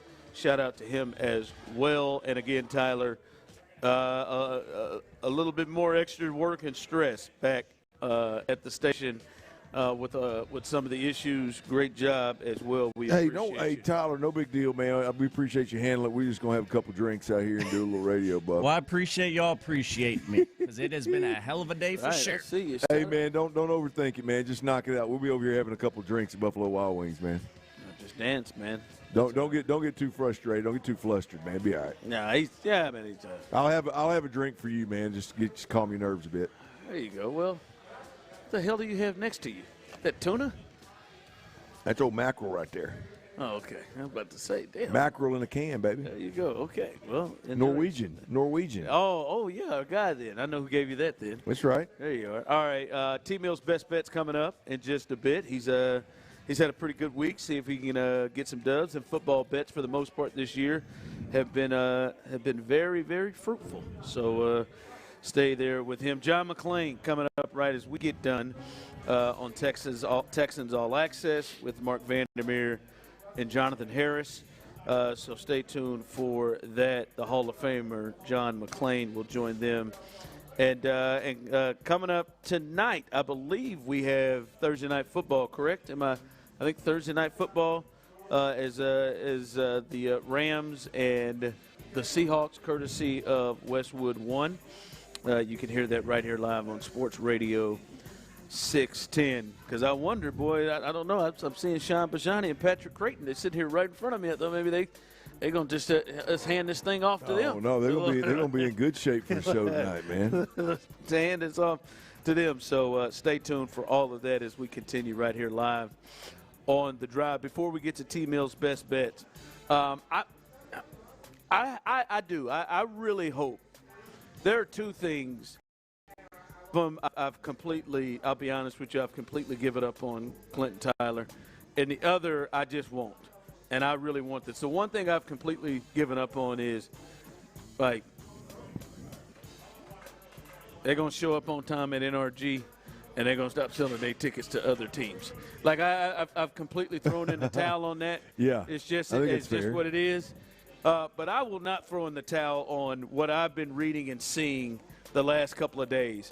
And a texter has, yesterday said this, that has kind of started this. I don't think I've ever been more scared of a game than I am of this one. Please win. Please stay healthy against the Raiders. The other thing I just won't let go is, like, the Texans you're a good football team. You've been a good football team for the last 3 years, and you got a good chance to win and get to a Super Bowl. You do. This is the best chance, in my opinion, this organization has had damn sure since I've been here, and maybe for a while when you look at the field and you compare what they're doing right now. The Raiders are one of the worst teams in football. You guys, including you, Tyler, can graduate to not being worried about teams like the Raiders. Coming in, a team, the Raiders, again, last week had 75 yards of total offense. They threw for 29 yards passing. You're okay. You're the best defense in football. They're going to trounce and kill the Raiders. skull drag them, whatever, however you want to right. mollywop them, whoop that. They're going to do whatever, and you guys can be confident in that. You don't need to be nervous or scared of this game. Come on, graduate for that. Yeah, this is a tough one for me because I can understand the letdown. I can understand the concern for overlooking, letdown, playing down to your opponent, but fearing the Raiders in particular is a tough one for me to wrap my head around. I can't get there either. I know, Tyler. I know you have different opinion. Hey, I promise you, I wasn't going to do this until Tyler's response is what threw me off. Tyler's response. Yesterday when I said it to him, I thought Tyler was going to be in. Get it. Tyler was going to be in the. Oh, come on, man. I thought he might even get the weak ass fans. You know, Tyler likes to go there sometimes with certain things. But no, I get it. I do, man, and I say the that Raiders? Yes, dude, because there's been nothing for the most part as a Houston Texans fan since 2002 that hurts. There's been nothing other than hurt most of the time. I mean, it hasn't been that great a run since inception in 02. Tyler, let's talk this out. As an Aggie fan and a Texans fan, I get it. Tyler, we're on the cusp of a third straight 10-win season. Now he's throwing the Aggie fan into it. Now we're getting at something here. He's been a double whammy. Battered Texan syndrome, man. I'm telling you, it's a thing. Tyler, when A&M had to play Sanford, were you concerned? When Sanford had to walk into College Station to play A&M, were you concerned? I was not. No, that's what this is. Oh, it's different. It is not. You put the Raiders That's on Sanford different. The Raiders are as the Raiders. The distance. You got them in Sanford. They got Max Crosby at least. I'm saying the distance between. I bet you Sanford's got a couple of guys that can play at A&M. The distance between A&M and Sanford. I don't know, man. I bet you they got a tight end over there. The distance between those two one teams. Overachieving 270-pound O-lineman or tight end. Yeah, guy that started out at Wisconsin is just it's going down. And, all right, maybe Sanford's a little tough, but I think it's close. Let's see if Sanford's got anybody. To be clear, I fully expect C.J. Stroud and these Texans to take care of business Sunday and win against the Raiders. I don't think you do. But I get the battered Texan syndrome. It is there until they prove otherwise, and hopefully they do that this year. Yeah, laughing my ass off. It isn't the NFL. No, it's about that bad. No, don't give me the Ron. It's any given Sunday. No, the Raiders are so bad they have gone away from and rolled through the any given Sunday. They threw for 29 yards last week. They've had 2 games this year where they have not cracked 100 yards in total. That offense. is bad. I don't know if it's Sanford bad, but it's bad. Right, both of those games they lost 31-0. Both of them. You know how hard it is? You know how hard it is, guys, to be down 24-0 in the fourth quarter and not crack 100 yards? Yeah, because you've been going 2 minutes the whole second half. And their backups are in. Yeah, their and backups you got are at in. least a quarter worth. They couldn't muster 30 yards passing. Yeah. Come on, man. Pete Carroll they fired their OC. Makes me feel better about the 98 yards I passed for the game. Man, dude, you could get. I'll be honest, y'all can't talk the kind of cash trash that you talk to Chiefs fans and then be afraid of the Raiders coming in. When you beat them in a season, you can. Yeah, but if when you do that and you're ready to talk that kind of cash trash, you can't then turn around and be afraid of the Raiders. Or what did my man say? This game. I've been more scared of this game than I have than any of the others. What? Let's go to you, Tyler. T-Mill's best bet. Help these people win some money. What you got tonight? We got Thursday Night Football, of course. When we bet on Monday Night Football, if you remember, we went 4 for 5. Looking to do that, maybe something even a little better. Perfection would be cool. Got 4 best bets for you. And, boys, I know y'all are working on that connection. You're fading in and out. If I have to, I'll take us out of this thing. Yeah, you are. You may have to take us home, Buff. I feel like we're back to the future. We're slowly dying. It's a perfect end to this day. That is for sure. Here are your 4 best bets quickly. Right. First, I got the Rams and Matt Stafford plus 1.5. Love it. Plus 1.5. Yeah, I think that's automatic. Money line would be a good bet, too. Next, I got the Rams team total. So just the LA Rams in the first half. I have over 9.5 points. Touchdown, field goal, money in your pocket. And 2 player props, 1 from each team. First, Matt Stafford, over 233.5 passing yards. And then JSN, Jackson Smith, and Jigba, the pass catcher for those Seattle Seahawks, over 6.5 receptions. Those are your 4 best bets, boys, and you're still with me. Yes, we are. Thank God. I thought we were, like I said, slowly moving to gray. Yeah, man. Matt Stafford. I like that one as well. I mean, I think you got a chance to win all of these outright. I love 3 of these. Jackson Smith and Jigba, and I mean, unless Clint, they just go ahead and double gunner him. They're going to have a hard time. They ain't going to do it. Clint Kubiak is not going to let them take him out of the game. They got to go stand, just have 2 corners just standing right off the bat before they not getting him. Like not he's get a to gunner? 7. Yes. 7 receptions. So I like what you got there. Love the Rams in this game. Let's go. I like that Rams team total, Tyler. Can I jump on that with you? Yes, you sure can. Benjamin? Yeah, well, Tyler, Clint jumps on Tyler with that. You can jump on a little Football Friday with us. Come on out to LaPorte. Walk-ons. We'll be there tomorrow, 2 to 6, over there on the east side. As Clint said, a lot of you, when are you going to come out this way? Well, we're out that way, so we hope to see you on this Football Friday as we'll have fun and turn things out as we usually do on a Football Friday. Prizes as well, including tickets to that Colts-Texans game if you so choose to come out with a chance to win. Clint, great job. Tyler, way to hold it together all the way to the very end. I am Ron, the show, as always, Houston. We love you, baby. All right, thanks, Tyler. Let's roll. The blazing hot Texans are back at it on Sunday afternoon against the Raiders. Don't miss a minute of the action with pregame coverage starting right here at 12:25. Kickoffs at 3:25 with Mark Vandermeer, Andre Ware, and John Harris on the call. Then Texans postgame gets going as soon as the clock hits zeros. Right here on your home for the Texans. Sports Radio 610. From the Attorney Steve Lee Traffic Center, 713 recall lead. The traffic report is brought to you by Kalshi. Trade on anything. Delays continue over on 45, traveling southbound before Greens Road. An accident still sitting on that right shoulder. The Katy Freeway eastbound, right as you approach Washington. Stall vehicle over to the right shoulder. And another one over on the Hardy Toll Road southbound after the South Hardy Plaza. It's a heavy truck stall also on that right shoulder. Make money predicting the Jake Paul fight legally nationwide with Kalshi. Jake Paul's trading at 14% to beat Anthony Joshua. Put $100 down, win $750 if he does. Use code Odyssey for $20 when you trade 100. KALSHI.com. Trading involves risk. Kalshi. In low 47 this evening, I'm Elia Escobar, Sports Radio 610. At MD Anderson Cancer Center, we're raising the standard in cancer care. Our world-renowned researchers and subspecialized physicians work together to turn discoveries into life-saving treatments faster.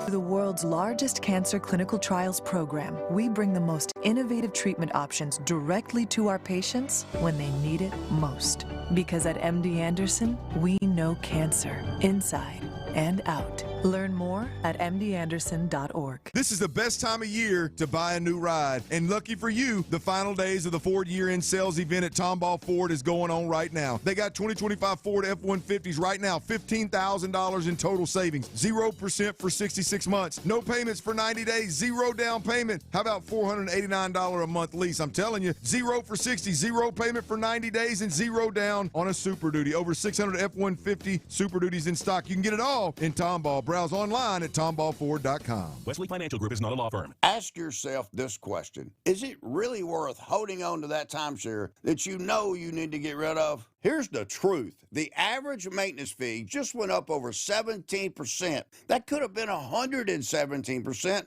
and there's nothing you can do about it. When you buy a timeshare, you give them a blank check for annual maintenance and assessment fees. I'm Chuck McDowell, founder of Wesley Financial Group. For 15 years, I've helped over 50,000 families cancel their timeshare. Not sell it, not transfer it, cancel it. Did you buy a timeshare because they told you it was a great investment and your maintenance fees would never go up? That's a lie. Are you ready to get rid of your timeshare once and for all? Simply call us and I'll send you our timeshare exit kit that explains all your options for cancellation. Call Wesley now for your timeshare exit kit. 800-932-5858. That's 800-932-5858. 800-932-5858.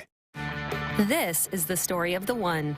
As an HVAC technician, he and his digital multimeter are in high demand. So when a noisy office HVAC turns out to be a failing blower motor, he doesn't break a sweat. With Grainger's easy-to-use website and product information, collects the product he needs to keep everything humming right along. Call 1-800-GRAINGER, click Grainger.com, or just stop by. Grainger, for the ones who get it done. If you're drowning in IRS debt and can't afford to pay, then you need to take advantage of special IRS tax programs that are available and free yourself from IRS collection efforts once and for all. Due to the financial hardship consumers are facing throughout the country, the Internal Revenue Service has made it easier to settle delinquent tax problems. An open phone line has been established by Community Tax for consumers to call and see if they qualify. Take down this number or store it in your cell phone, but call the Community Tax Helpline at 800-269-3454. If you owe back taxes to the IRS and cannot afford to pay them back, or even if you have years of unfiled tax returns, there's no need to fear anymore. But you have to call the Community Tax Helpline today at 800-269-3454 for the help that you need. Don't take on the IRS alone. They can attack your wages, savings, pension, home, and even your Social Security check. Call 800-269-3454 for your free consultation and to see if you qualify. That's 800-269-3454. Texans fans, take it upfield in a new Ford Bronco or Ford Bronco Sport SUV. With GOAT modes, you can go over any type of terrain. Visit your best in Texas Ford dealer and get a great offer today. This is the story of the one. As the purchasing manager at a manufacturing plant, she knows the only thing more important than having the right safety gear is having it there when you need it. That's why she partners with Grainger for auto reordering, so her team members can count on her to have cut-resistant gloves on hand, and each shift can run safely and efficiently. Call 1-800-GRAINGER, click Grainger.com, or just stop by. Grainger, for the ones who get it done. Oh, no. Ah, that's the sound of someone who's misplaced My debit card. their debit card. Where did I leave that thing? Not at the gas pump, or the checkout counter, or the roof of your car. Now, if he has the Chase mobile app, he can use Card Lock. Wait, I could just lock my card. Yep, just a few tippy taps on his phone, and that sound, that's peace of mind from Chase. Chase mobile app is available for select mobile devices. Message and data rates may apply. JP Morgan Chase Bank N.A. member FDIC. KILT FM HD2 Houston. Insider access, exclusive content. Sports Radio 610. The Texans play here. An Odyssey sports station. 5 nights a week. We talk Texans. Go, go, go, go! Intercepted! Here we go! Touchdown, Houston! Unreal! Let's go, baby! Attack the ball! Sacked! 3 and out! Texans!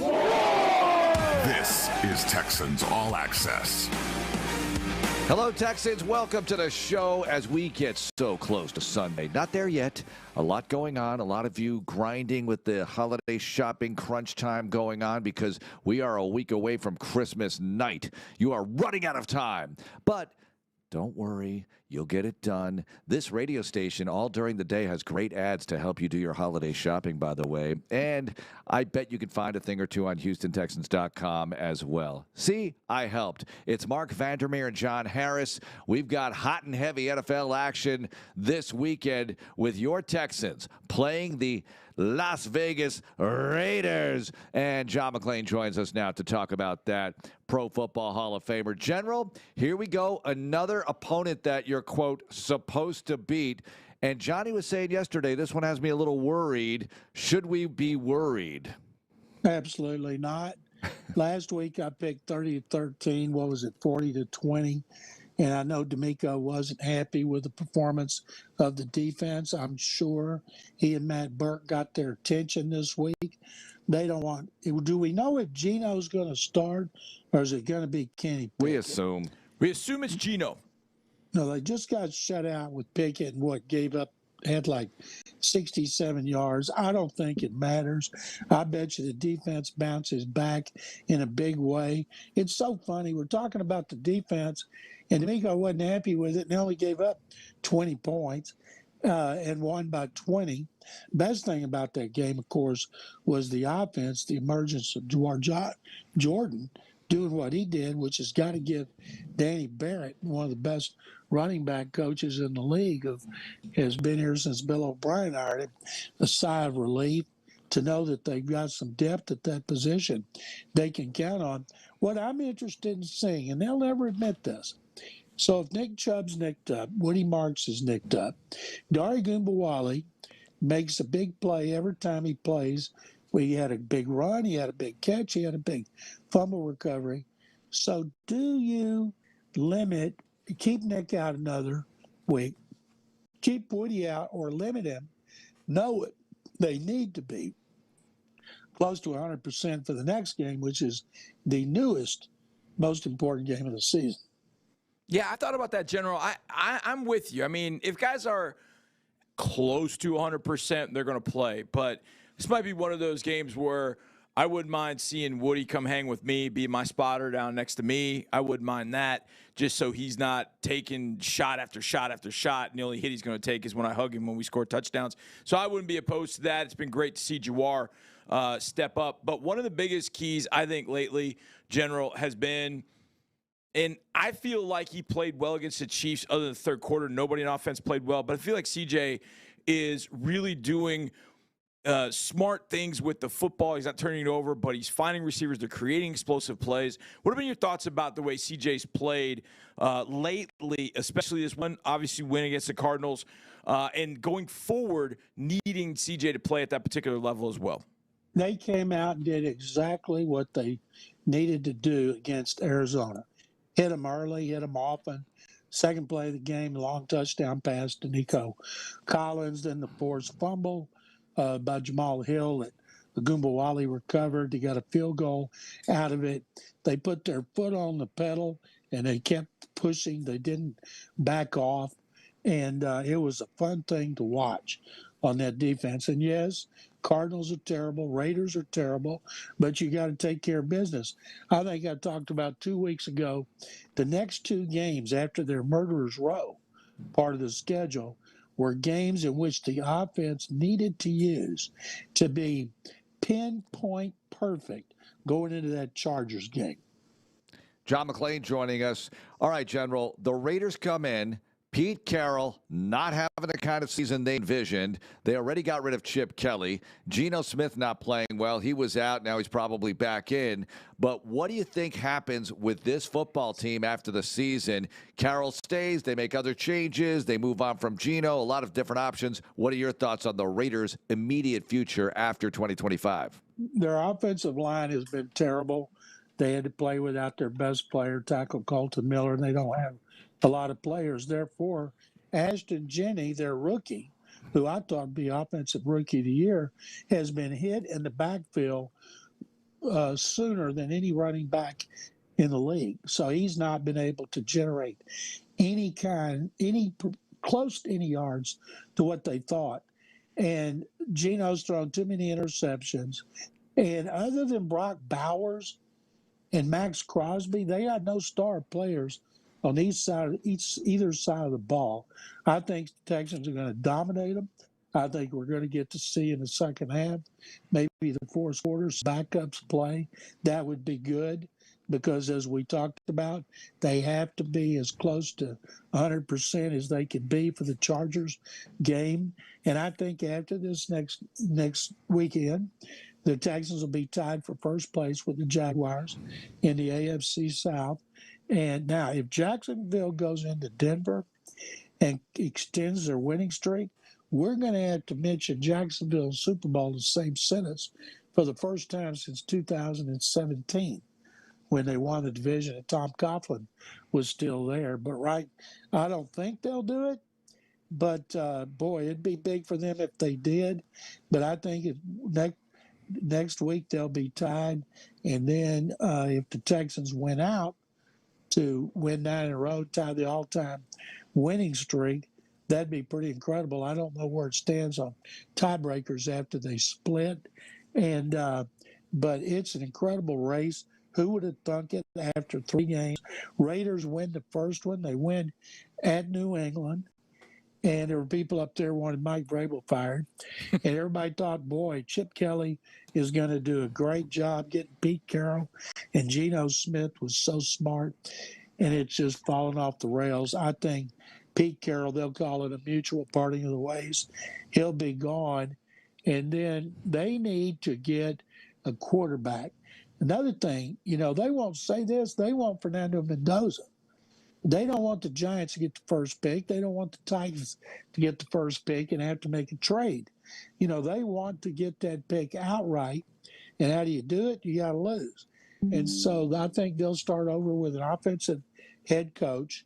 Hopefully they want to get a guy like Ben Johnson or Liam Cohen, who has a history of doing well with quarterbacks and offenses. And I think they will be cleaning house. Yeah, well, I hope I don't want to say tank, but I hope they're not into it on Sunday. The Texans can have a nice little walk through the park. Tank. Yeah, it'd be nice. Tank, Raiders. Tank. The defensive players after the game, John, they've played so well all year long.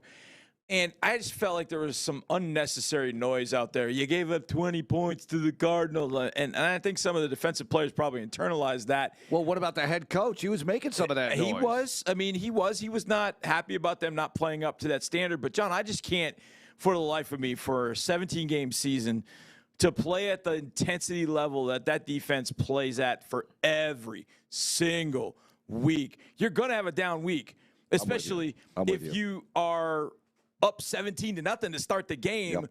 When you went back and watched it again, do you have any concerns coming out of there from the defense, or is it more along the lines of, they're starting to lose a couple of bodies, they've lost a couple of defensive tackles, a couple other key guys are banged up? Do you look at that? Are you more concerned about that as opposed to how everything went Sunday? No, they got depth defensive tackle. They got 2 good ones. I can't wait to see Tommy Togiai starting and plays he's going to make next to Sheldon Rankins. They've got guys who can be backups. I wondered at the start of the year why they had so many tackles, and now it turned out to be a really good deal. I think one of the things people watched the game knew that the Cardinals could have had 4 touchdowns. And Kamari Lassiter made that end zone interception, which saved a touchdown. And I think the way they struggle with McBride, now they got Brock Bowers, who's just as good. And I'll guarantee you, he's not going to do the same thing to them. It'll be more like what Tyler Warren and Travis Kelce did, very little. They'll make that adjustment. But I didn't think twice about it because they already led the league in fewest games, allowing fewer than 20, as well as 20 or fewer. Right. And you get spoiled. You want to say it's like parents. First time you made straight A's. I'm sure you guys made it all the way through school.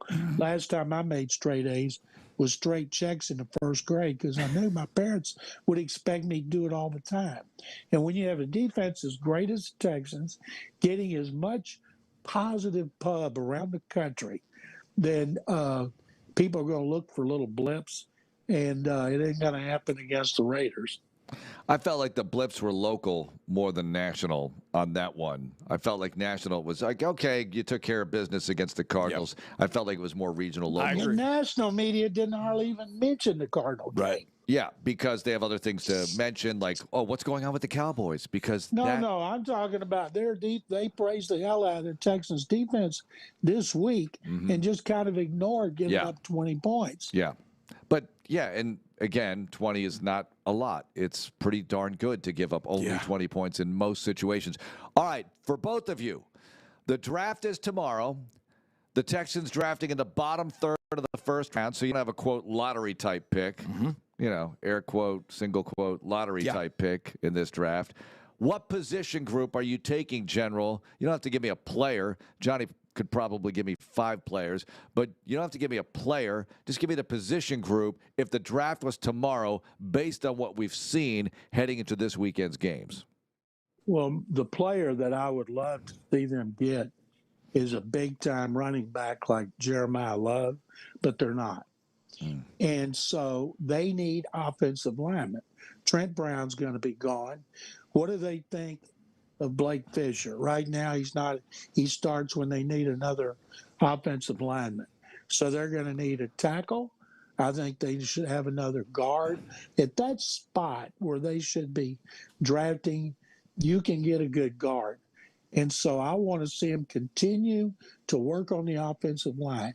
They don't need a receivers. They've got 2 tight ends. They could always use another one, depending on the philosophy Nick K wants to have next season. People are saying defensive tackle. If they use that pick to draft a defensive tackle, unless he is so far ahead on their board over an offensive lineman, they're crazy. So I like the 2 kids from Utah, the 2 tackles from Utah, Fanu and Lomu. They're very, very good. I think they would fit Maui Noah from Miami. I think he could move into guard. I think also Cade Proctor from Alabama could go into guard. Those are guys that I would consider, depending on where the Texans, end up. Hopefully it's number 32. If they're at 32, they're going to trade it to the second round. So we could just plan the draft party for the next night. Yep. But running backs, it's funny. General brought up Jeremiah Love. And I think there's no chance to get Jeremiah Love. He's my favorite in this draft. He's my favorite for a number of drafts. However, his teammate is also declaring Jadarian Price, and I think he's a guy that they might be able to get in later rounds. And even though it says he's 202 pounds, he runs like he's 222. And I think that would be a huge hit. 2 guys from Penn State, Katron Allen and Nicholas Singleton, I think are also going to be available. I love Jonah Coleman with the Washington Huskies. He is a bowling ball of butcher knives, as they like to say. So I think there are some good options in later rounds. And another guy that I love, and hopefully we'll get a chance to see him this weekend, is Le'Veon Moss from Texas A&M. He has been rehabbing an injury. And I think when he is healthy, he's electric. But the injuries have been a little bit of an issue the last couple of years. So I think that's gonna be something that he's going to have to discuss. But, yeah, Jeremiah Love, would be fantastic. But I don't think Jeremiah Love is getting out of the top 10 from that standpoint. I don't know if he'll be higher than that. Yeah. But I'll tell you what, it doesn't get mentioned much since he's in WITSEC. But the fact they didn't have Joe Mixon when they were hoping to have Joe Mixon, that's played a big role in the offense. When you look at Joe's double-digit touchdowns last year, what he brought as a receiver, if he hadn't been injured on 2 illegal hip drop tackles and had to have surgery, that was a big deal. But they still need a big-time running back. Arian Foster's still the greatest in franchise history. And I'm not saying doing it in the first round, but if they got a lineman in the first round and a back, say, in the second, and then start working on defense, they could use another defensive tackle. They could use another safety to go with Kalen Bullock because Petrie's going to play in the slot. I think they've had 6 defensive players start every game, and only Ariante Ursary is the only offensive player to start every game. General, what did you think of the Phillip Rivers experience on Sunday up in Seattle? Took a Seattle last-second field goal to beat them. He didn't do a whole lot, but there were a few moments where you're like, man, that's why they went and got him for that particular opportunity. What did you think about the Phillip Rivers situation up in Seattle against the Seahawks? After the Texas game, I went to a fundraiser for Jay's house out in Kingwood, and we were at this house at a chili cook-off, and every TV was turned to the Colts. And people didn't even care about the Colts. Were watching Phillip Rivers and cheering for him. Well, I was saying it'd be better for the Texans if he loses. But, boy, it was hard not to cheer for him. And when Myers hit that 56-yard field goal to win, Rivers had done everything he could do. I think it's amazing. He's making, I think, $298,000. He gets insurance for 5 years for his 10 kids, and probably even the one that has a kid. And it was a very shrewd move. Expect him to be better. You see now Anthony Richardson's 3-week window has been open, so the Texans could be facing either one of them or Riley Leonard, the rookie, in that last game here. So I'm glad Rivers didn't embarrass himself, but I'm also glad he lost. What do you think Rivers versus the 49ers on Monday? And it's the old, who should we root for? I say this because, of course, you want the Colts to lose. However, do we want the Colts to win and still have a pulse when they get to the next week? Because you need them to possibly beat the Jags and knock them down a peg so you can catch them. But anyway, thoughts on the Colts hosting the 49ers on Monday Night Football. Who do you got? You don't see Kyle Shanahan mentioned much in Coach of the Year like you do Vrabel and Ben Johnson and Liam Cohen, but Kyle's doing a great coaching job. He's overcome so many losses of star players, had to play Mac Jones while Brock Purdy was out. He plays in the toughest division in the NFL. Texans beat him up bad. And so, it's interesting. You want the Colts to win, Mark, and then build a little momentum for the Jaguars in the next game. I don't think the Colts have anything to do with the Texans. I think Texans are going to beat them in the last game, and they're going to miss the playoffs. So I'm with you. Have them win, have them get all excited about the Jaguars and maybe upset them. But, I really like Kyle. So many on his staff that used to be with the Texans. I always pull for them to win because of all those people who were here, who were there. So either way, I'll be happy with it. General, what do you think happens in Indianapolis? Let's kind of play this out. Let's say that Phillip just not able to do it and they lose, let's say they lose the last three and they finish 8-9. They're out. Do you think they're all out at that point? I mean, listen, the whole Rivers thing was kind of a Hail Mary to begin with. But what happens if they lose all three and things just go from first in the league, first in all the power rankings, to out of the playoffs and kind of a miserable ending? Are they all out at that point? Is there anything that could save their jobs? Oh, I think Shane Steichen's not getting fired. They love Steichen up there. He has great coverage in the national media for being a quote-unquote offensive genius. I haven't seen it. Rivers will be back in Mobile coaching high school football. Anthony Richardson, he's going to be looking for a new zip code next year. I think their big deal all season is to decide what are they going to do about Daniel Jones. What if another quarterback drops into their lap, say a draft choice that they like a lot? I think they would have to take him, try to sign Jones to a one-year deal. I don't think anybody else would do that. That's what they got to worry about. Yeah, I'm with you there. I think that you bring in another quarterback, yet another quarterback to try to Band-Aid it. Yeah, because Steichen, look, I'm not a Colts fan. This is breaking news. Not a Colts fan. But if I'm them, I'm thinking Steichen is a good coach. Yep. He won 8 last year with whatever they tried to get out of Joe Flacco. The first year, they had Minshew most of the way, went 9-8. And I know they lost that last game, and maybe he can't win the big one. But, it's hard to get to 8-9 wins in this league. And I know the start was tremendous, but they do have a good excuse, if you will, with the Jones injury, I would think. All right, General. Joe Burrow. What is going on? I actually saw one of the hot take shows. This caption, I love watching the captions on the hot take shows because I have the sound down. And the caption was, should Burrow try to force his way out of Cincinnati? I'm thinking, how about force his way into the lineup healthy? How about that for a start? Because if he's healthy, they probably are going for a playoff spot potentially right now. And he's the one, they were at Buffalo. Was it Buffalo a couple of weeks ago? Yeah, Buffalo. They're at Buffalo. Yeah. He threw the 2 picks. I know one was deflected, but the first one was really bad, and he shouldn't have thrown it. And you had, look, I'm not saying they had a chance to make the playoffs at that point, but the point is this. Burrow, Cincinnati, fine. Just stay healthy, and you'll probably go somewhere. Thoughts? He has not said anything like that. He just said he wanted to be happy. Yep. And because he's Burrow and he's hurt a lot of people are saying force his way out the way Carson Palmer did. But if the Bengals had wanted to keep Carson Palmer, they could have. If they want to keep Burrow, which they do, they will.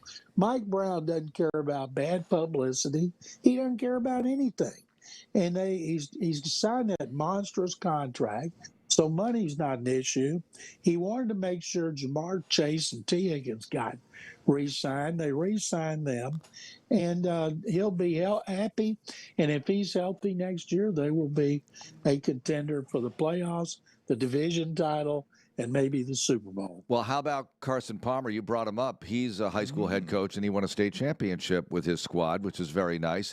And along those lines, a former Texan got a high school head coaching job today, and that would be Cecil Shorts III coaching Houston Christian. Head coach, Houston Christian, which last year, the 2024 season, won a state championship, and their quarterback for that team, Ron Rice, was my flag football quarterback for about 6 years. So I've got a little tie with that school, but Pete DeLongchamp of Group 1 Auto gave me that little tidbit earlier today. Another one for you, General. 17 games. We don't really think about it much during the season because you're going through October, November, but here we are toward the end of December, and you know you have 3 games left. This is when you start to notice and feel it and see it maybe with the players, the injuries around the league. Look, injuries happen, and you would still have been playing in a 16-game schedule. I always felt like there's an extra bit of wear and tear with the extra week, and it's not like you lost a week of training camp because you report to camp at the same time. But what are your thoughts on 17 games and the effect of that? Well, there's going to be 18. It doesn't matter what the effect is. They're going to have 18 games sooner rather than later. It doesn't have to be collectively bargained. They'll have 2 bye weeks for the players. Players will get more money. Owners will get more money, just what they need, more money. And it's inevitable. I think the Texans, they haven't had Jimmy Ward for off-field issues. They missed Petrie for 3, Stroud for 3. They've lost the defensive tackles, but there's a lot of teams that have had a lot more injuries than the Texans and 2 more prominent players. And the defense has been great no matter who's playing. I think Matt Burke's done a tremendous job calling the defenses since D'Amico gave it to him. And they'll continue to be great no matter what. General, when we do move to 18 games, who is Tua Tagovailoa going to be playing for? Well, next year he'll be the most expensive sub since the Nautilus, and it'll be 2 years. He'll be gone, and somebody will sign him. There'll be a quarterback guru out there. Do we think Tua would be so bad if he was playing for Sean McVay, Kevin O'Connell, Ben Johnson, now maybe Liam Cohen, Josh McDaniels, people like that? Now, Mike McDaniel is a supposedly an offensive guru. They go to the playoffs his first 2 years. Then they start letting players get away. And Chris Greer got fired, the GM, and they win these games, even though the schedule is really easy. Mm-hmm. And Tua, after the game, they put it all over the internet.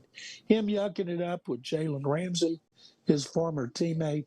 That was a bad look when you were so pathetic and your team lost such a big game.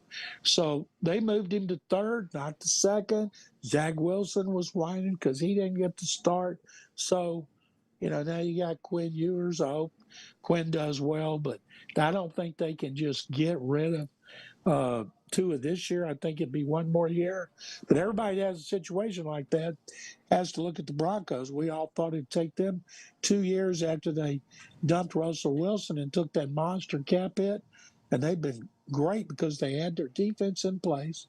And then they drafted a quarterback Sean Payton loves, and Sean Payton is a great coach.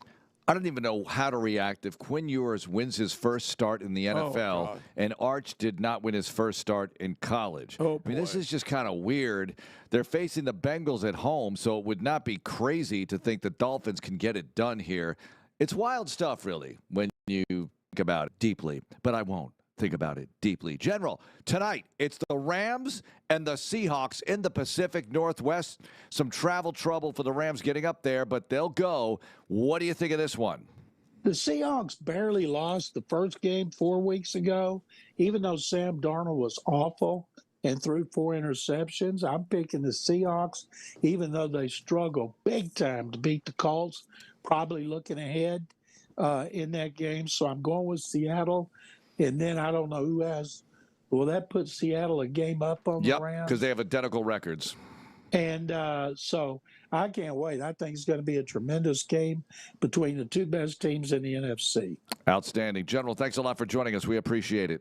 I'll talk to you guys Monday morning. Coming up, we don't do who's better. We do questions for Johnny, and a lot of different things are going to come up, playoff-related and otherwise. It's next here on Texans Radio. This is Texans All Access. Sometimes a girl in my class doesn't bring anything to eat for lunch. The truth is, in America, 1 in 5 kids worry about their next meal. I want everybody to have yummy food. So do we. That's why Kroger donates surplus fresh food from our shelves to your local food bank. We've provided over 3.5 billion meals through our Zero Hunger, Zero Waste plan. Visit Kroger.com to see how you can help fight hunger and waste in our community. Because nobody should have an empty tummy. Amegy Bank and the Trevino Group have worked together to put the us in business banking by growing and planning for the future together. Now, it's your turn with your own dedicated Amegy banker with banking experience in your industry. Because you're more than a customer, we're more than a bank, and together we'll help put your business on solid financial footing through the ups, downs, and everything in between by being the trusted partner you need. Here, we collaborate. Here, you grow. Amegy Bank, a division of Zions Bank Corporation and a member FDIC, official business bank of the Houston Texans. Empower girls, ignite opportunity, change the game. Join Head & Shoulders and HEB in championing girls flag football. Your support helps open doors for girls across Texas to play the sport they love. More backing means greater access to equipment, resources, scholarships, and brings us closer to making girls flag an official UIL-sanctioned sport in Texas. Help make Texas the next state to sanction girls flag. Join the She's Next movement at HoustonTexans.com/girlsflag. H is up, H-Town. The Houston Texans are bringing the heat on the gridiron, and we want you to keep turning the temperature up. C.J. Stroud, Will Anderson Jr., Nico Collins, and the rest of your Texans need you to be loud and in the stands this season. Be a part of the action, and don't just watch Texans games from your couch. Experience them with thousands of other fans live. But hurry, tickets are going fast. Secure them now at HoustonTexans.com/tickets or call 832-667-2390. More Texans Radio coming up in a moment. Tito's Handmade Vodka is America's favorite vodka for a reason. From the first legal distillery in Texas, Tito's is 6 times distilled till it's just right and naturally gluten-free, making it a high-quality spirit that mixes with just about anything, from the smoothest martinis to the best Bloody Marys.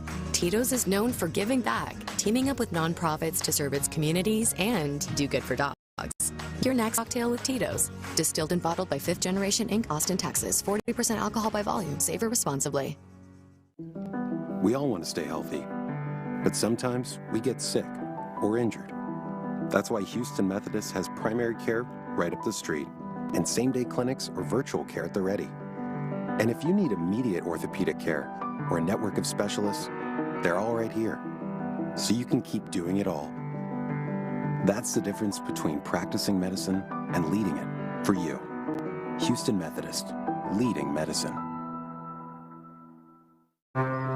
Seaside Events is your home for memorable events at sea. Cruise ships are the perfect venue for your next business or industry meeting, music festival, sporting event, or any other type of group activity. Our expert team works hand in hand with our clients to identify the most suitable cruise ships with the ideal combination of cruise length, destinations, and facilities to meet our clients' needs for a memorable event at sea. Visit seasideevents.net for more information. The blazing hot Texans are back at it on Sunday afternoon against the Raiders. Don't miss a minute of the action with pregame coverage starting right here at 12:25. Kickoffs at 3:25 with Mark Vandermeer, Andre Ware, and John Harris on the call. Then Texans postgame gets going as soon as the clock hits zeros. Right here on your home for the Texans. Sports Radio 610. It's Texans All Access. Now, back to the show. Moving right along here on the program in the Hyundai Texans radio studio, Mark Vandermeer and John Harris. It's Texans All Access. It's the Texans and the Raiders, Sunday afternoon, 3:25. Huge football weekend all around the country. This is going to be awesome. And it all starts, actually, it starts right now. There are bowls galore. Johnny, I can't keep track of all the bowls. Yeah. Bowls forever. There are bowls. There are playoff games. Right. There's Saturday football in the NFL. Yeah. There's college basketball, which, by the way, which I think one of the coolest things, I just read about this earlier today. Oakland University, which is in Michigan, and Michigan State, they play each other. And Tom Izzo and Greg Candy, the two longtime coaches there, they have a tradition where they wear ugly sweaters, ugly Christmas sweaters to the game. Oh, that's beautiful. So there's a press conference showing them with matching Grinch Christmas sweaters, which is pretty funny. So there's all kinds of things going on this weekend. So, yeah, excited. And it starts tonight. Yeah. Rams Seahawks tonight is as good as it gets on Thursday Night Football. It's going to be a great game. It is a good prime game, and the league did not hit it with Christmas. No. Christmas is not good as far as the matchup. Now, you can't fault the league for this. I mean, you could fault them for putting games on Christmas if you're, opposed to that sort of thing. Right. But you can't fault them for the lineup that they gave because it was going to be good. Here's the deal. Cowboys-Commanders to kick off Christmas Day. That's 1 Eastern, 12 Central. Yep. I think the Cowboys are always going to be a draw. Not in their wildest dreams did they think the Commanders would be this bad. That's right. Maybe Exactly. a step back, but they went to the NFC Championship game. Not this bad. So that was unexpected. Then it's Lions-Vikings. Now, I do fault them a bit for the Vikings. If you thought the Vikings were going to be great, that was a gamble with J.J. McCarthy, first full year as a starter. But it's not like the records are terrible. Lions 8-6. They're fighting for a playoff berth. Vikings 6-8. So, all right, fine. The late night game, not that late, 7:15 Central, but the night game, the Broncos 12-2, and the Chiefs eliminated. That's the one thing, Johnny. Not in their wildest dreams did they think the Chiefs would be eliminated from playoff contention. A step back for the Chiefs would be they're fighting for a playoff berth at this point. Right. Not eliminated by Christmas. Bah humbug, but I love it. Scrooge, baby. I don't like the Chiefs, and I love this. Well, they also probably thought, well, I've got Patrick Mahomes. Yeah. So yeah. Now you got no Patrick Mahomes. Now you got Minshew Mania, Gardner Minshew. So you know, these 3 games. Here's one for the Vikings. How about this? Okay. The first 5 weeks of the year, they played primetime, Sunday night, Monday night. Then they played 2 games in London, or one in Dublin, one in London. So then they had another game against the Chargers that was a Thursday night, I believe. Then they have this Cowboys game. The Cowboys played recently. That was a Monday night game. They had 4 primetime Sunday or Monday night games. That's crazy. Banking on J.J. McCarthy. That's way what too are much. they thinking? Because they had such a good record last year, but how did they think they were going to be that good this year? Oh, because if the greatest coach in the world can do it with Sam Darnold, then he can do it. Now, I know he's a good coach, but I'm never going to get over that list that had him as will lessen this summer. It'll lessen this. The list that had him as the number 2 or 3 best coach in the league. Yeah. Come on. Go back and do your list again. He's a good coach. He's not that good. He's not the 3rd in the league. Win a playoff game first and then get to it. Okay, we have some things to get to here, and I've got questions for you, so let's get to it. Okay, let's go. First one, the winner between the Jags and Denver. Give it to me. I know you're going to do your official predictions tomorrow, so you can change it tomorrow. You're not going on the record, but what are you thinking right now? Jags at Denver. This is a very big game as far as the Houston Texans are concerned. Broncos. You think they get it done? I think Trevor Lawrence has played better. Travis Etienne is clicking with Lawrence, and they're doing some good things. But I don't know how many times I saw a video pop up on social media. Trevor is on one, and it would be Trevor fading away, throwing the same throw that he has thrown for 5 years, and it somehow would land in the arms of Parker Washington. Yeah. Like, it wasn't like, oh, let's watch him scan from one side of the field to the other and then find an open receiver. I mean, look, Trevor's got that in him, and he's played better, there's no doubt. But it was against the Jets, the Titans. I haven't beaten anybody. You know? Chargers, that was a game that I'd still, to this day, and for 10 years, I won't understand that game. I will not. And I give the Jaguars credit, a lot of credit, for bouncing back after the game here, because they easily could have gone into the tank. Right. But Trevor has stopped throwing as many interceptions. They should have gotten beat by the Cardinals, should have gotten beat by the Raiders. But they're right where they need to be. They win this game against the Broncos. They got to go right back out and go to Indy. So, and you never know what the Colts are going to be at that point. Who knows? But if the Broncos take care of business, they should win that game by a touchdown. Okay, well, along those lines, because you brought it up, you find them impressive. Who's more impressive? Since the event of November 9th at NRG Stadium, where the Houston Texans roared back from a 19-point deficit to knock off the Jags, and they have won, the Texans, since then, 6 games in a row, in addition to that one. Yep. The Jags have won 5 consecutive games. So the Jags going into that game, they were what, 5-4 after that game, after that loss, 5-4. Yep. The Texans heading into that game were 3-5, yet somehow managed to win that one and 5 more. I know 6 is more than 5. Yeah. And we're not doing 6-7 here. We're doing 6 is more than 5. Right. But who's more impressive, really? I will answer it this way. In that string of wins, the Jaguars have the most impressive win, beating the Chargers the way they did. Okay. Lopsided win over a good team. Lopsided win, dominated. You could maybe even say the win over the Colts. Daniel Jones went out of that game. They're going against Riley Leonard. Well, they both beat the Colts. I think our win, the Texans win over the Colts, is more impressive than the Jags win over the Colts because the Colts were at home, and they were still kind of going at that point, even though Jones had the ticking time bomb leg injury. I think in combination, beating the Bills, Colts, the Chiefs, those 3 games, I think is more impressive, that stretch right there. Listen, they beat the Cardinals barely. They beat the Titans. Okay. They beat the Colts when Daniel Jones broke every leg in his body. And then they beat the Jets, who are just on cruise control, facing Brady Cook, an undrafted rookie out of Missouri. And yet they put 20 points up on the board. So they've got the more impressive win against the Chargers. I think the Texans' string of wins and who they beat, how they beat them is more impressive. So the committee says the Texans are more impressive and should get into the playoff over the Jags, who have one more victory. That's what I would say. That's college yes. football. That's what I would say, yes. That's where they do that. College football. Alabama, 3 losses you belong in. And guess what? You're going to play Oklahoma again. How ridiculous is that? That was a rhetorical question. Don't answer that. Next one. All right. The best quarterback in the NFL is? Oh, man.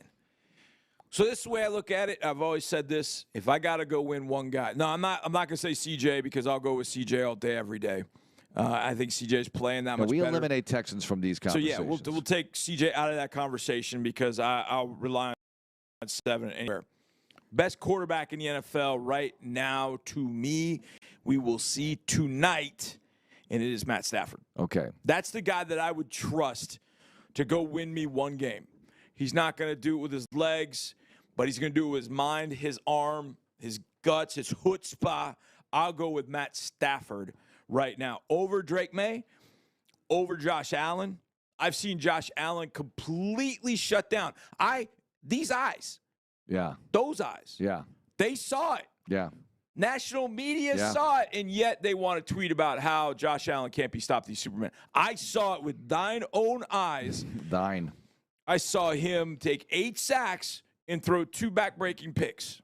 Mm-hmm. That's what I saw.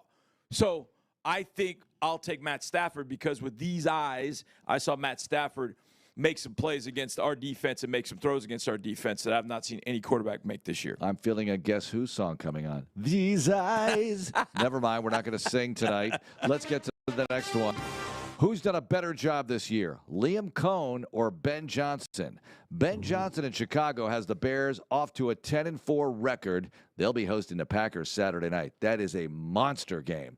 And Liam Cohn has the Jags, with Trevor Lawrence, at 10-4 going into a big game in Denver late window Sunday afternoon. We'll be playing during that one, but updating you on the score. I'll be scoreboard watching, and I'm hoping that our scoreboard looks pretty so I can enjoy the scoreboard watching mile high. See, I want the Texans with a nice, healthy lead so I can be laughing at the Jaguars losing to Denver. Just kidding. I wouldn't laugh because I do respect these guys competing. But anyway, Liam Cohen and the Jags, Ben Johnson with the Bears, both had, should I use a kid's word, sus quarterbacks coming into the year. I mean, Trevor Lawrence, is he ever going to get it together? Caleb Williams, it's year 2. That's all. But is he going to get it together? What do you think?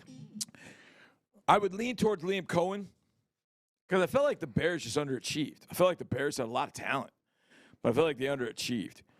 Maybe you could say about the Jaguars, but I feel like Cohen has come in there giving the Jaguars such a kick in the backside. For a while, I looked at what the Bears had done, and you're like, okay, they beat the Cowboys. That was their first win of the year.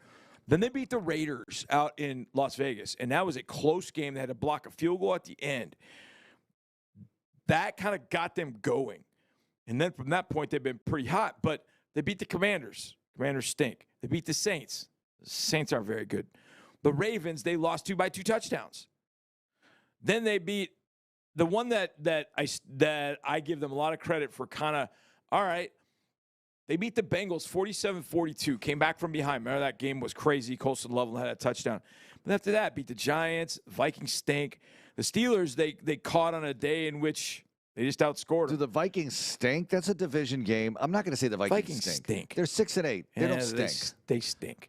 Okay, maybe they don't stink, but they don't smell so good. To me, the one that got me was when they went to Philly, and they physically beat up Philly. Like, physically ran them off the field. Over 200 yards. That's when I started thinking, man, okay, Ben Johnson's done a hell of a job. It's very, very close. It's like a Madden rating. I would give Liam Cohen a 96. Ben Johnson would be a 95. Like, they're that close. If D'Amico comes back and wins the division, he should and the Bears don't. He should be the Bears don't, because Ben Johnson's going to get a lot of love if the Bears win that division. I don't think there's any way to take it away from him. Right, and he should. But if D'Amico wins the division and the Bears don't, I think D'Amico's going to get a lot of consideration. Yes, he should. He should have won it in 23. We all know that. Right. But he didn't. He got close. You know who get a lot of consideration at that point? Who? One Mike Vrabel. The coach who should get a lot of credit and probably isn't getting as much is Sean Payton. But now his is kind of a cumulative thing because he got there. It was a mess. He got them to like 8 and 9, and then it was like the next year got them into the playoffs. So they were kind of inching their way. They made the playoffs last year. I know. They made the playoffs last year. But now they're going to be the number 1 seed in the AFC. I think the job done by Ben Johnson, they make the playoffs. That's a hell of a job. I don't disagree. I agree. Over Peyton for sure, for coach of the year. I just think Peyton needs to be recognized. Yeah. But Vrabel's going to get a lot of love for that. Vrabel's going to get so much love. If they win that division. Now, again, same thing. Because now if the Bills beat them, it's not a guarantee the Patriots end up winning that division. They got to go to Ravens country this weekend. That's going to be interesting. Come on, Lamar. I got one more for you here. Okay, let's go. Better chance to win. This is like a who's better. James Madison at Oregon. Did I give this one to you last week? It doesn't matter. If I did, I'm going to give it to you. I know where you're going. I like this. Tulane at Ole Miss. Ole Miss blew out Tulane previously. James Madison's problem is that they're James Madison, and you're going to Oregon. Yeah. This is very exotic. Going to Oregon, what a home field advantage. Now, I know that they have not won every game there this year. This is not exactly the bulletproof home field advantage it used to be. Yep. But again, you're James Madison. Johnny, it blows my mind. I did a game, UMass at James Madison in the 90s when they were still a 1AA team. I can't believe James Madison is in a 12-team college football playoff. Yeah. Wild. I mean, credit to them. And I'm watching Old Dominion beat up South Florida in whatever bowl that was yesterday. I'm thinking, all right, great for these schools, man, these former 1AA schools that are really laying waste to some of these teams. Yeah. But anyway, go on. I think the tougher game is, JMU going up to Oregon. That's going to be incredibly hard. I think the one thing that makes Ole Miss Tulane, I give Tulane just a slight chance. Tulane played them earlier in the year. They played them up there. They played them in Oxford. They know the whole thing. They know the whole thing about going to Oxford, where they're going to stay, what Ole Miss has. Yeah. They have felt the wrath of Ole Miss. It's like us going to Arrowhead. We know the environment. Yeah, we know the environment. I think that's part of the battle. It's not all the battle, but it's part of it. So I think Tulane can stick around for a little bit. And in the end, the Ole Miss has just got too much. I mean, Lacey is one hell of a running back, which, by the way, if he came out for the draft, we were talking about that earlier with the general. If he came out in the draft, I so totally would want that guy to be in our running back stable. He is tremendous. I'll tell you what, the Hot Take shows did have a headline that I agreed with, which was one of those, and again, I didn't hear what they said about it, but it was a question put up lower third. It said, JMU and Tulane, are they playing for the future of the group of five in this thing? And absolutely. They absolutely are. Mm-hmm. If they put on a show, if they get close or win, that'll more than justify their presence there, obviously. It still looks bad. I'm not that excited about this college football slate. Alabama, Oklahoma, I've seen it before. Saw it already. So they're playing again. Great. Alabama, 3 losses, and we're going to give you an opponent you played before. Come on. But A&M Miami's that's a great game. That's phenomenal, but that's the only one that really shines on the marquee the way it needs to. That's why you got state championship games in Texas this weekend. Oh, no, I'm fine. You got Bears playing this weekend. You got Eagles playing this weekend. But you're trying to outshine everybody else. I know. That's why they signed up those 2 games that they have match up with the NFL games because they know. They know. They know. And they don't want to waste Alabama, Oklahoma, or A&M Miami to it. And the NFL, we're not stepping aside for your little playoff. Sorry. Exactly. We're still going to showcase. And we're going Bears-Packers Saturday night. So how does that taste? Yeah. Coming up, Houston Methodist Minutes. We've got holiday eating stuff, injury information. Let's get to it all next here on Texans Radio. More Texans All Access coming up in a moment. In football and in life, having the right team makes all the difference. That's why the Sheriff Injury Lawyers are proud to be the first ever official personal injury law firm of the Houston Texans. If you've been injured in a car accident or on the job, don't let insurance companies call the plays. Let the Sheriff Injury Lawyers fight for you. Call the Sheriff Injury Lawyers today at 832-600-0000 or visit myinjury.pro. What a matchup we've got, folks. Just nonstop action. The energy is electric, and the fans are all in. An intense game like this calls for a Coca-Cola. Crisp and refreshing. That's a game changer. Yeah, taste scores every time. And just like that, they're back at it. Passionate fans and an ice-cold Coca-Cola. Now that's a winning combo. No matter the team, no matter the sport, everyone knows fan work is thirsty work. Enjoy a Coca-Cola. Throughout time, man has expressed himself through dance. The Charleston, the two-step, and yes, even the Macarena. But few dances have captured the imagination like the victory dance. It says, I'm a winner. In your face, world. With Houston Texans scratch tickets from the Texas Lottery, it's time to start working on your victory dance. You could have lots to celebrate with top prizes of $100,000, plus enter for a chance to win VIP Texans experiences. So, dust off your victory dance and play today. Must be 18 or older. Play responsibly.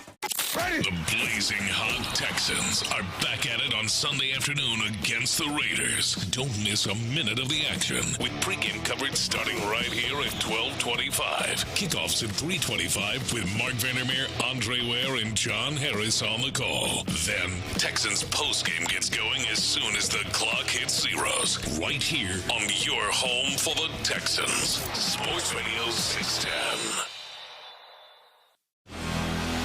More Texans Radio coming up in a moment.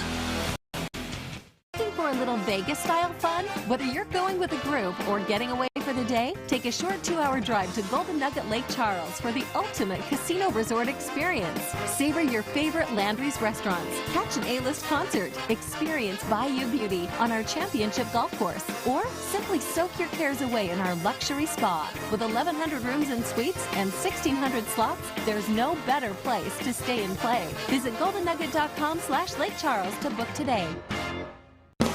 Tired of blending in with the crowd? Want to make a lasting impression? Look no further than 6J Marketing, trendsetters in the industry. Our team of creative minds will take your brand to the next level. Your vision is our priority. Don't settle. Choose 6J Marketing and watch your business soar to new heights. Visit us today at 6jmarketing.com. Let us help you shine bright in a sea of competition. 6J Marketing, official partner of the Houston Texans. Never settle, unless it's in the electrifying BMW i4. Blend the lines of cutting-edge and classic with groundbreaking technology at your fingertips. Experience M-engineered precision while you twist around every turn. After all, electric doesn't have to be static. If you thought EVs could live up to your expectations, then you've never experienced the ultimate electric driving machine. The 100% electric 2025 BMW i4. Take advantage of exceptional offers today. Tickets are almost gone for the Kinder's Texas Bowl Showdown on December 27th at 8:15 p.m. inside NRG Stadium. Do not miss out on the Texas-sized matchup between the number 21 ranked Houston Cougars and LSU Tigers as they battle it out in Houston's biggest college football showdown. Included with your admission, you'll enjoy a free country concert, tailgating competitions, exclusive events, and more. Visit KindersTexasBowl.com for tickets and group discount opportunities now. That's KindersTexasBowl.com. Now, more Texans Radio.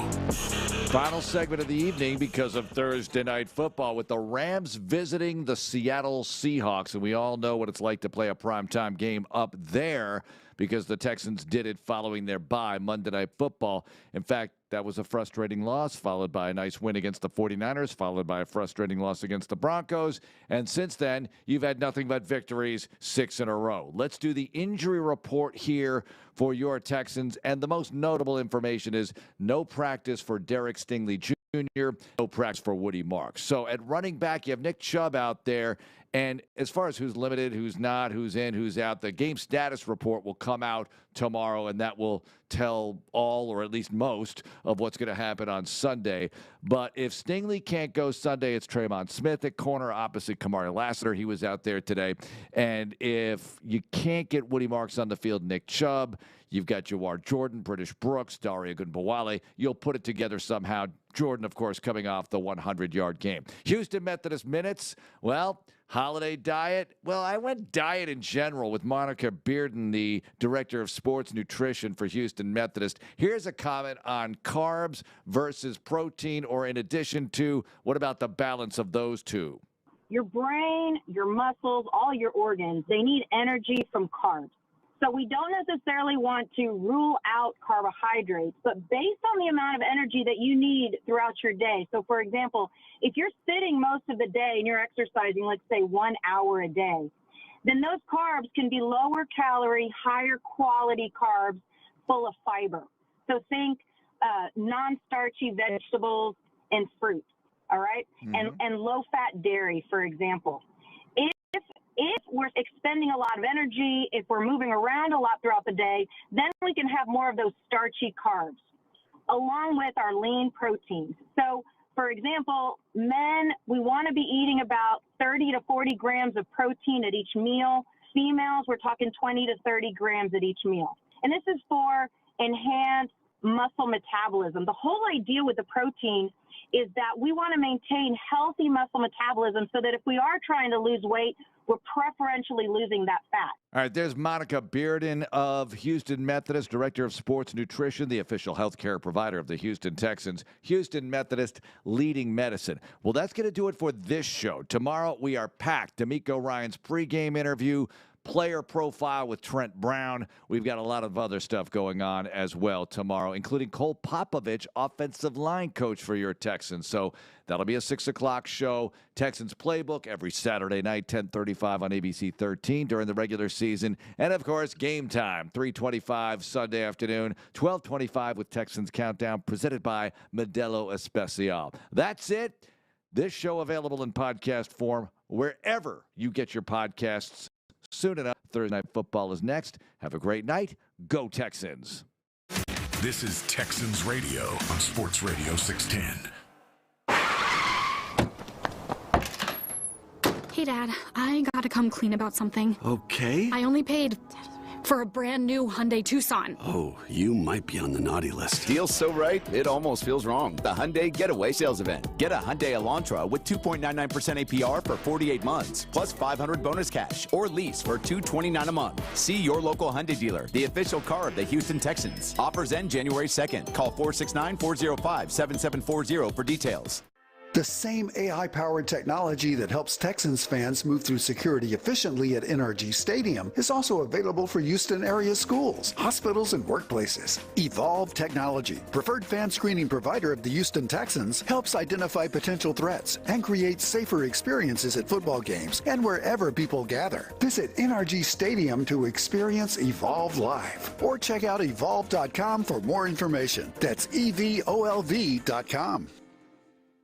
Tito's Handmade Vodka is America's favorite vodka for a reason.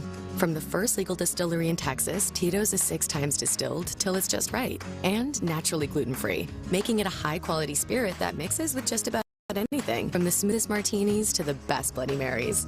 Tito's is known for giving back, teaming up with nonprofits to serve its communities and do good for dogs.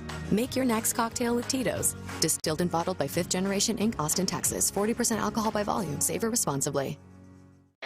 H is up, H-Town. The Houston Texans are bringing the heat on the